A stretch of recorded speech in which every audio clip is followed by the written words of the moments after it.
2025 UPSC results announce ಆಯಿತು. So select ಆಗಿರುವಂತಹ ವಿದ್ಯಾರ್ಥಿಗಳ ಪೈಕಿ ನೀವು 22 ಜನರಿಗೆ ಗೈಡ್ ಮಾಡಿದ್ರಿ. ಕರಣ್ ಕುಮಾರ್ ಸಿಂಗ್ 4th ರ್ಯಾಂಕ್ ಬಂದಿದ್ದಾರೆ UPSC ಯಲ್ಲಿ. ಅಂಚಲ್ ಶರ್ಮಾ 5th ರ್ಯಾಂಕ್ ಬಂದಿದ್ದಾರೆ. ಅನೂಪ್ ರೆಡ್ಡಿ 6th ರ್ಯಾಂಕ್ ಬಂದಿದ್ದಾರೆ. ಪ್ರಿತೇಶ್ ರಾಜ್ 79th ರ್ಯಾಂಕ್ ಬಂದಿದ್ದಾರೆ.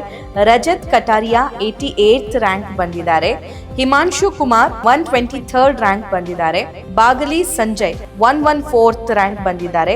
ಧರ್ಮೇಂದರ್ 99th ರ್ಯಾಂಕ್ ಬಂದಿದ್ದಾರೆ. ಪಿಯೂಷ್ ಚೌಧರಿ 103 ರ್ಯಾಂಕ್ ಬಂದಿದ್ದಾರೆ. ಇಡೀ ಇಂಡಿಯಾಗೆ 4th ರ್ಯಾಂಕ್ ಬಂದಿರುವಂತಹ ಕರಣ್ ಕುಮಾರ್ ಸಿಂಗ್ ಕೂಡ ಗೈಡೆನ್ಸ್ ತಗೊಂಡಿರೋರು. ಯಾರಾದ್ರೂ ಒಬ್ಬರಿಗೆ ಮಾರ್ಗದರ್ಶನ ಮಾಡಿದ್ರೆ ಎಷ್ಟು ಖುಷಿ ಆಗುತ್ತೆ ಅಂದ್ರೆ ಅದೇನು ಲಕ್ಷ ವರಹ ಕೊಡೋಕ್ಕಿಂತ ಜಾಸ್ತಿ ಖುಷಿ ಆಗುತ್ತೆ. ನಾನು ಯಾವ ರೀತಿಯಾದ ಪ್ರತಿಫಲ ಅಪೇಕ್ಷೆ ಮಾಡಲ್ಲ, ಆದರೆ ಅವರು ಕಲಿಯೋದ್ರಲ್ಲಿ ಒಂದು ಉತ್ಸಾಹ ತೋರಿಸಬೇಕು. ಮೊದಲೇ ಒಂದು ಗುರಿ ಇಟ್ಕೊಳ್ಳಿ, ಆದ್ರೆ ಆ ಗುರಿ ಮುಟ್ಟಬೇಕಾದ್ರೆ ಚಾಮುಂಡಿ ಬೆಟ್ಟ ಹತ್ತಬೇಕಾದ್ರೆ 1000 ಮೆಟ್ಲು ಹತ್ತಬೇಕು. ಚಾಮುಂಡಿ ಬೆಟ್ಟದಲ್ಲಿ ದೇವರು ಹೇಗಿದ್ದಾರೆ, ಯಾವ ರೀತಿ ಒಡವೆ ಹಾಕೊಂಡಿದ್ದಾರೆ ಅದಕ್ಕೆ ಹೇಳಕ್ಕಿಂತ ಮುಂಚೆ ಬೆಟ್ಟ ಹೇಗೆ ಹತ್ತೋದು, ಆ ಹತ್ತುವಾಗ ಏನೇನು ಕಷ್ಟ ಬರುತ್ತೆ ಅದರ ಬಗ್ಗೆ ನನಗೆ ಕೇಳಿದ್ರೆ ಅದ್ರ ಬಗ್ಗೆ ನಾನು ತಿಳಿಸಿ ಆಮೇಲೆ ಕಡೆ ಹೇಳ್ತೀನಿ. ಸರ್, ನೀವು ಮಾರ್ಗದರ್ಶನ ಮಾಡ್ತೀರಲ್ಲ, ಎಷ್ಟು ಚಾರ್ಜ್ ಮಾಡ್ತೀರಾ? ನಾನು ಮಾರ್ಗದರ್ಶನ ಮಾಡೋರು ಪರೀಕ್ಷೆಯಲ್ಲಿ ಪಾಸ್ ಆಗಿ ಅಧಿಕಾರಿಯಾಗಿ ಸೇರ್ಕೊಂಡು ನನಗೆ ಒಂದು ಸ್ವೀಟ್ ಡಬ್ಬ ತಂದ್ಕೊಟ್ರೆ ಅದೇ ನನ್ನ ಫೀಸ್. ಕೋಟಿ ಗಟ್ಲೆ ಹಣ ಕೊಡ್ರೆ ಖುಷಿ.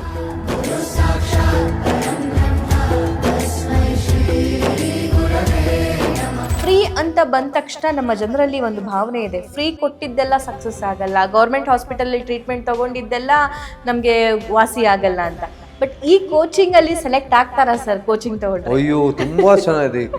ಎಲ್ಲಾ ಸರ್ಕಾರಿ ಸವಲತ್ತುಗಳು ಸೇವೆಗಳು ಕೆಳಮಟ್ಟದ್ದು ಅಂತ ತಿಳ್ಕೊಬೇಡಿ.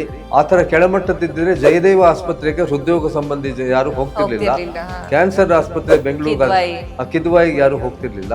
ಸರ್ಕಾರದ ಸೇವೆಯೆಲ್ಲ ಕಳಪೆ ಅಂತ ತಿಳ್ಕೊಳ್ಳೋದು ತುಂಬಾ ತಪ್ಪು. ದುಡ್ಡು ಮಾಡ್ಬೇಕಾದ್ರೆ ಸರ್ಕಾರಿ ನೌಕರಿಯಲ್ಲೇ ಕೋಟ್ಯಾನುಗಟ್ಟಲೆ ಮಾಡ್ತಿದ್ದೆ, ದುಡ್ಡು ಮಾಡೋ ಇಂಟ್ರೆಸ್ಟೇ ಇಲ್ಲ ನನಗೆ. ಇಡೀ ಭಾರತದಲ್ಲಿ ತಮ್ಮ ಆಸ್ತಿ ಮೌಲ್ಯ ಎಷ್ಟಿದೆ ಅನ್ನೋದನ್ನ ವೆಬ್ಸೈಟ್ ಅಲ್ಲಿ ಪ್ರಕಟ ಮಾಡಿದ ಮೊಟ್ಟ ಮೊದಲ ಅಧಿಕಾರಿ.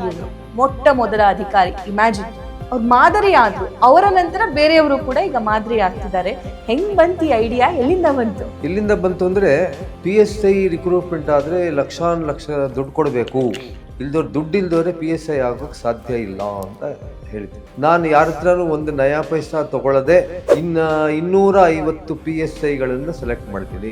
ಒಂದು 10,000 ಜನ ಕಾನ್ಸ್ಟೇಬಲ್ಗಳನ್ನು ಸೆಲೆಕ್ಟ್ ಮಾಡ್ತೀನಿ. ಕೆಲವರು ಮಾತಾಡೋರು ಇರ್ತಾರಲ್ಲ, ಎಲುವಿಲ್ಲದ ನಾಲಿಗೆ ಆಚಾರವಿಲ್ಲದ ನಾಲಿಗೆ ಅಂತಾನೆ ಹೇಳ್ತಾ ಇದ್ರು, ಹಾಗಾಗಿ ಮಾತಾಡ್ತಾರೆ. ಅದು ತೋರಿಸ್ಬೇಕಂತ ಹೇಳಿ ನಾನು ಆಸ್ತಿ ವಿವರ ಪ್ರಕಟ ಮಾಡಿದೆ. ಹೊಸ ಪುಸ್ತಕ ಯಾವ್ದು ಬರ್ತಿದೆ? ಅದು ಭಾರತದಿಂದ ಪಾಕಿಸ್ತಾನಕ್ಕೆ ಹೋಗಿ ಗೂಢಚರ್ಯೆ ಮಾಡುವಂತ ಕತೆ. ದುರಂದರ್ ಕತೆ ಸತ್ಯ ಕಥೆ ಅಲ್ಲ, ಸತ್ಯಕ್ಕೆ ಹತ್ತಿರವಾಗಿರುವ ಕಥೆ. ಅವರ ಕಥೆ ಬರಹಗಾರನಾಗಿ ನನಗೆ, ಒಬ್ಬ ಪೊಲೀಸ್ ಅಧಿಕಾರಿಯಾಗಿ ನನಗೆ ಕಣ್ಣಲ್ಲಿ ನೀರು ತರಿಸುವಂತ ಕಥೆಗಳು. ಯಾಕೆಂದ್ರೆ ದುರಂದರ ನೋಡಿದ ತಕ್ಷಣ ನಾವೆಲ್ಲ ಓಹೋ ಪಾಕಿಸ್ತಾನಕ್ಕೆ ಹೋಗ್ಬೇಕು, ಹೀಗ್ ಮಾಡ್ಬೇಕು, ಹಾಗೆ ಮಾಡ್ಬೇಕು ಅಂತೆಲ್ಲ ಇರುತ್ತೆ. ಆದ್ರೆ ಅಲ್ಲಿ ಏನ್ ಕಷ್ಟ ಬರುತ್ತೆ ಗೊತ್ತಿಲ್ಲ, ಅದನ್ನ ತಿಳ್ಕೊಂಡು ನಾವು ಯಾವಾಗಲೂ ಒಳ್ಳೇದಾಗುತ್ತೆ ಅಂತ ಅನ್ಕೊಂಡು ಹೋದರೆ ಒಳ್ಳೇದೇ ಆಗುತ್ತೆ. ಯದ್ ಭಾವಃ ತದ್ ಭವತಿ ಅನ್ನೋ ಒಂದು ಮಾತಿದೆ. ಅಂದ್ರೆ ನಮ್ಮ ಮನಸ್ಸಲ್ಲಿ ನಾವು ಏನ್ ಯೋಚನೆ ಮಾಡ್ತೀವಿ ಅದು. ನಮಸ್ಕಾರ, ನೀವು ನೋಡ್ತಾ ಇದ್ದೀರಾ ಸಭೆ ವಿತ್ ಸಭಾನಲ್ಲಿ ಒಂದ್ ಸ್ವಲ್ಪ ಗ್ಯಾಪ್ ನಂತರ ನನ್ನ ನೆಚ್ಚಿನ ಅತಿಥಿ ಬಂದಿದ್ದಾರೆ. ಅವ್ರಿಗೆ ನಾನು ಈ ಸಿವಿಲ್ ಸರ್ವಿಸ್ ಎಕ್ಸಾಮಿನೇಷನ್ಸ್ ಆಗಿರಬಹುದು ಅಥವಾ ಯಾವುದೇ ಸ್ಪರ್ಧಾತ್ಮಕ ಪರೀಕ್ಷೆಗಳನ್ನ ಬರೆಯುವಂತಹ ವಿದ್ಯಾರ್ಥಿಗಳ DVG ಅಂತಾನೆ ಕರೀತೀವಿ. DVG ಅಂತಂದ್ರೆ ನಿಮ್ಗೆ ಗೊತ್ತು, ಪುಸ್ತಕ ಪ್ರಿಯರಿಗೆ ತುಂಬಾನೇ ಇಷ್ಟವಾಗಿರುವಂತಹ ಸಾಹಿತ್ಯ ಬರೆದಿರುವಂತಹ ಲೇಖಕರು. ಆದ್ರೆ ಇವರು ಯಾರೆಲ್ಲ ಸ್ಪರ್ಧಾತ್ಮಕ ಪರೀಕ್ಷೆಗಳನ್ನ ಬರೀತಾ ಇದ್ದಾರೋ ಅಂತಹ ಪುಸ್ತಕ ಪ್ರೇಮಿಗಳಿಗೆ DVG ಇದ್ದಂಗೆ. ನಿಮ್ಗೆ ಕ್ಲೂ ಕೂಡ ಸಿಕ್ಕಿರಬಹುದು. ಅವರೇ doctor DV Guruprasad, retired IPS officer, ಮತ್ತೆ 200ಕ್ಕೂ ಹೆಚ್ಚು ಪುಸ್ತಕಗಳನ್ನ ಬರೆದಿರುವಂತಹ ಬರಹಗಾರರು. ನಮಸ್ಕಾರ, ಕಾರ್ಯಕ್ರಮಕ್ಕೆ ಸ್ವಾಗತ. ಆಫ್ಟರ್ ಒನ್ ಸ್ಮಾಲ್ ಬ್ರೇಕ್ ಅಂತ ಅನ್ಕೊಳ್ತೀನಿ ಸರ್. ತುಂಬಾ ದಿವಸ ಆಗಿತ್ತು ಬಂದು. How are you sir? All well ಅಮ್ಮ. Many congratulations to you. Thank you. 2025 UPSC results announce ಆಯಿತು. ಸೊ ಸೆಲೆಕ್ಟ್ ಆಗಿರುವಂತಹ ವಿದ್ಯಾರ್ಥಿಗಳ ಪೈಕಿ ನೀವು 22 ಜನರಿಗೆ ಗೈಡ್ ಮಾಡಿದ್ರಿ. ಅದರಲ್ಲಿ 9 ಮೆಂಬರ್ ಸೆಲೆಕ್ಟ್ ಆಗಿದ್ದಾರೆ. ಮತ್ತೆ ಇಡೀ ಇಂಡಿಯಾಗೆ 4th ರ್ಯಾಂಕ್ ಬಂದಿರುವಂತಹ ಕರಣ್ ಕುಮಾರ್ ಸಿಂಗ್ ಕೂಡ ಗೈಡೆನ್ಸ್ ತಗೊಂಡಿರೋರು. ಸೊ ಏನ್ ಹೇಳ್ತೀರಿ ಸರ್, ಯಾವಾಗ ಸ್ಟಾರ್ಟ್ ಮಾಡಿದ್ರಿ ಗೈಡ್ ಮಾಡೋದಕ್ಕೆ? UPSC ನಲ್ಲಿ ಇಂಟರ್ವ್ಯೂ ಬೋರ್ಡ್ ಏನಿದೆ ಆ ಬೋರ್ಡ್ ಸದಸ್ಯ ಆಗಿದ್ದೆ. ಮೊದಲು ಸದಸ್ಯ ಆಗಿದ್ದು 2012ರಲ್ಲಿ. ನಾನು IPS ಇಂದ ರಿಟೈರ್ ಆದ ಮೇಲೆ UPSC ಅವರು ಕರೆದರು, ಈ ರೀತಿ ಸಿವಿಲ್ ಸರ್ವಿಸಸ್ಗೆ ನೀವು ಇಂಟರ್ವ್ಯೂ ಮಾಡ್ತೀರಾ ಅಂತ. ಎಸ್ ಅಂತ ಹೋದೆ. 2012ರಿಂದ 2018ರವರೆಗೆ ನಿರಂತರವಾಗಿ 6 ವರ್ಷ civil services examination, Indian forest service examination, central armed police force examination, ಹೀಗೆ ವಿವಿಧ ಪರೀಕ್ಷೆಗಳಿಗೆ 6 ವರ್ಷಗಳ ಕಾಲ ನಾನು ಇಂಟರ್ವ್ಯೂ ಬೋರ್ಡ್ನಲ್ಲಿ ಸದಸ್ಯ ಆಗಿದ್ದೆ. ಓಕೆ. ಆ ನಂತರ ಏನಾಯ್ತಂದರೆ UPSC ಕಾಯ್ದೆ ಪ್ರಕಾರ 65 ವರ್ಷ ವಯಸ್ಸಿನ ನಂತರ ಮೆಂಬರ್ ಆಗೋ ಹಾಗಿಲ್ಲ. ಹಾಗಾಗಿ ನಾನು ಅಲ್ಲಿಂದ ಹೋಗೋಕ್ಕಾಗ್ತಾ ಇರಲಿಲ್ಲ. ಆಗ ನನಗೊಂದು ಮನಸ್ಸಲ್ಲಿ ಒಂದು ಬಂತು, ನನಗೆ ಇಷ್ಟೊಂದು ಎಕ್ಸ್ಪೀರಿಯನ್ಸ್ ಇದೆ ಇಂಟರ್ವ್ಯೂ ಮಾಡಿ. ಮತ್ತು ಅದಲ್ಲದೆ ಏನಾಯಿತು ಅಂದರೆ, ನಾನು ಕರ್ನಾಟಕ PSI ರಿಕ್ರೂಟ್ಮೆಂಟ್ ಬೋರ್ಡ್ ಏನಿದೆ ಅದು ಸುಮಾರು 3 ವರ್ಷಗಳ ಕಾಲ ನಾನು ಅದರದ್ದು ಚೇರ್ಮನ್ ಆಗಿದ್ದೆ. ನನ್ನ ಕಾಲದಲ್ಲಿ ನಾನು ಸುಮಾರು 15,000 ಅಭ್ಯರ್ಥಿಗಳ ಇಂಟರ್ವ್ಯೂ ಮಾಡಿದ್ದೀನಿ ಕರ್ನಾಟಕ ಪೊಲೀಸ್ಗೆ. ಅದಲ್ಲದೆ ನಾನು MS ರಾಮಯ್ಯ ಗುಂಪಿನ ಗ್ರೂಪ್ ಅಲ್ಲಿಗೆ CEO ಆಗಿದ್ದೆ. ಅಲ್ಲೊಂದು 10,000 ಜನಕ್ಕೆ ಇಂಟರ್ವ್ಯೂ ಮಾಡಿದ್ದೀನಿ. ಹಾಗಾಗಿ ನಾನು ಖಾಸಗಿ ನೌಕರಿ ಆಗಲಿ, PSI ಆಗಲಿ, KPSC ಬೋರ್ಡಲ್ಲೂ ನಾನಿದ್ದೆ. ಹೀಗಾಗಿ ಇಷ್ಟೊಂದು ಇಂಟರ್ವ್ಯೂ ಮಾಡಿ ನನಗೆ ಎಕ್ಸ್ಪೀರಿಯನ್ಸ್ ಇದೆ.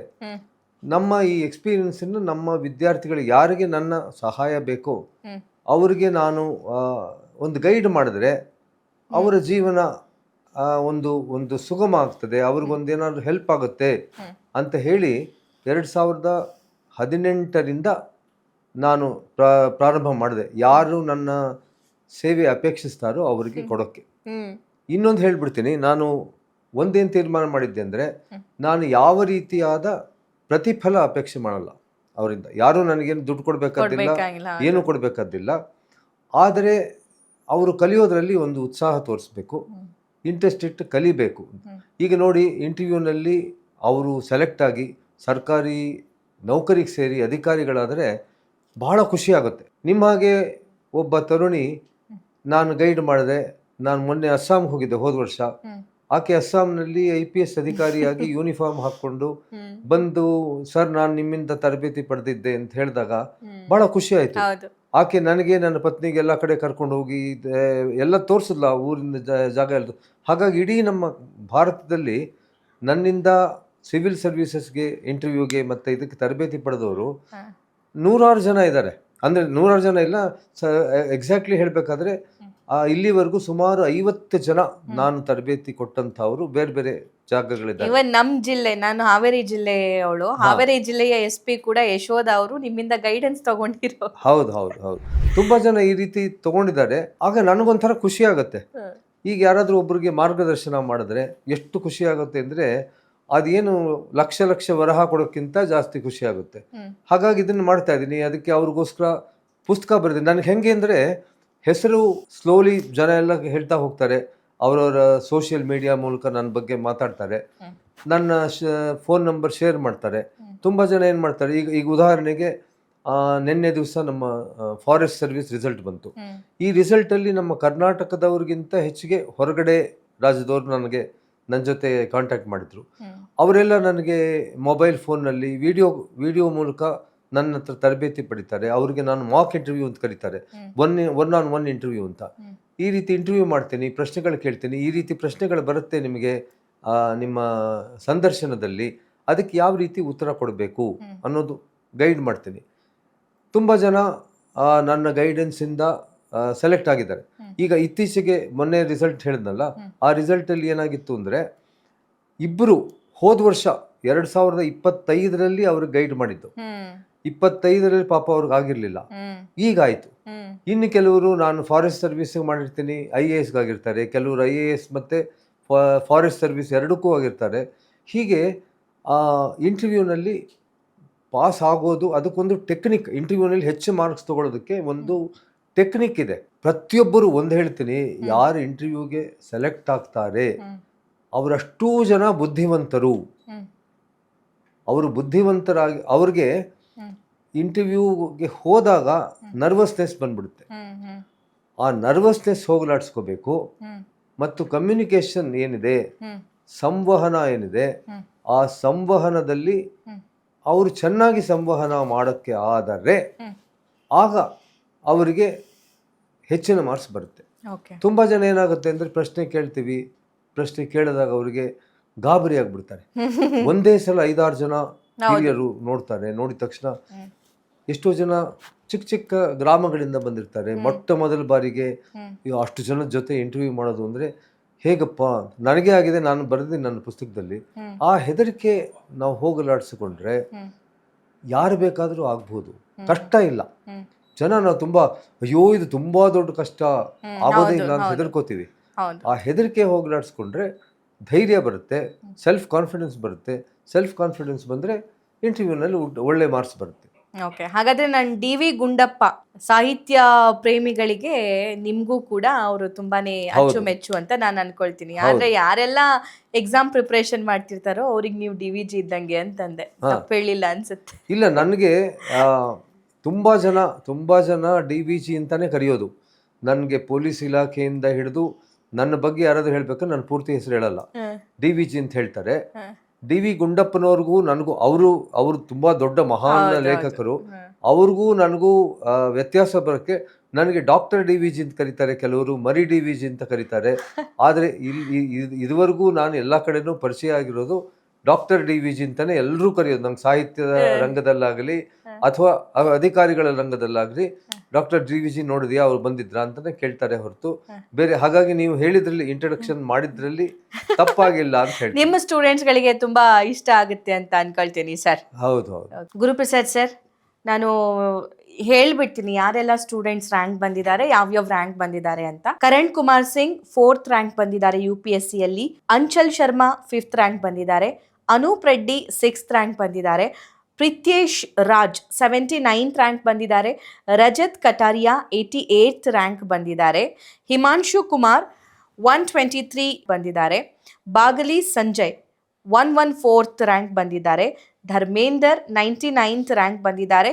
ಪಿಯೂಷ್ ಚೌಧರಿ 103 ರ್ಯಾಂಕ್ ಬಂದಿದ್ದಾರೆ. ಸರ್, ನೀವು ಇಷ್ಟು ವರ್ಷದಿಂದ ಗೈಡ್ ಮಾಡ್ತಾ ಬರ್ತಿದ್ದೀರಿ, ಯಾವ ವರ್ಷ ಹೈಯೆಸ್ಟ್ ಸ್ಟೂಡೆಂಟ್ ಸೆಲೆಕ್ಟ್ ಆಗಿದ್ದು? ಹೋದ ವರ್ಷ 2000, ಈ ವರ್ಷ ಬರೀ 9 ಜನ. ಹೋದ ವರ್ಷ 2025ರಲ್ಲಿ 22 ಜನ ಸೆಲೆಕ್ಟ್ ಆಗಿದ್ದು, 22 ಜನ, ಅದು ಹೈಯೆಸ್ಟ್.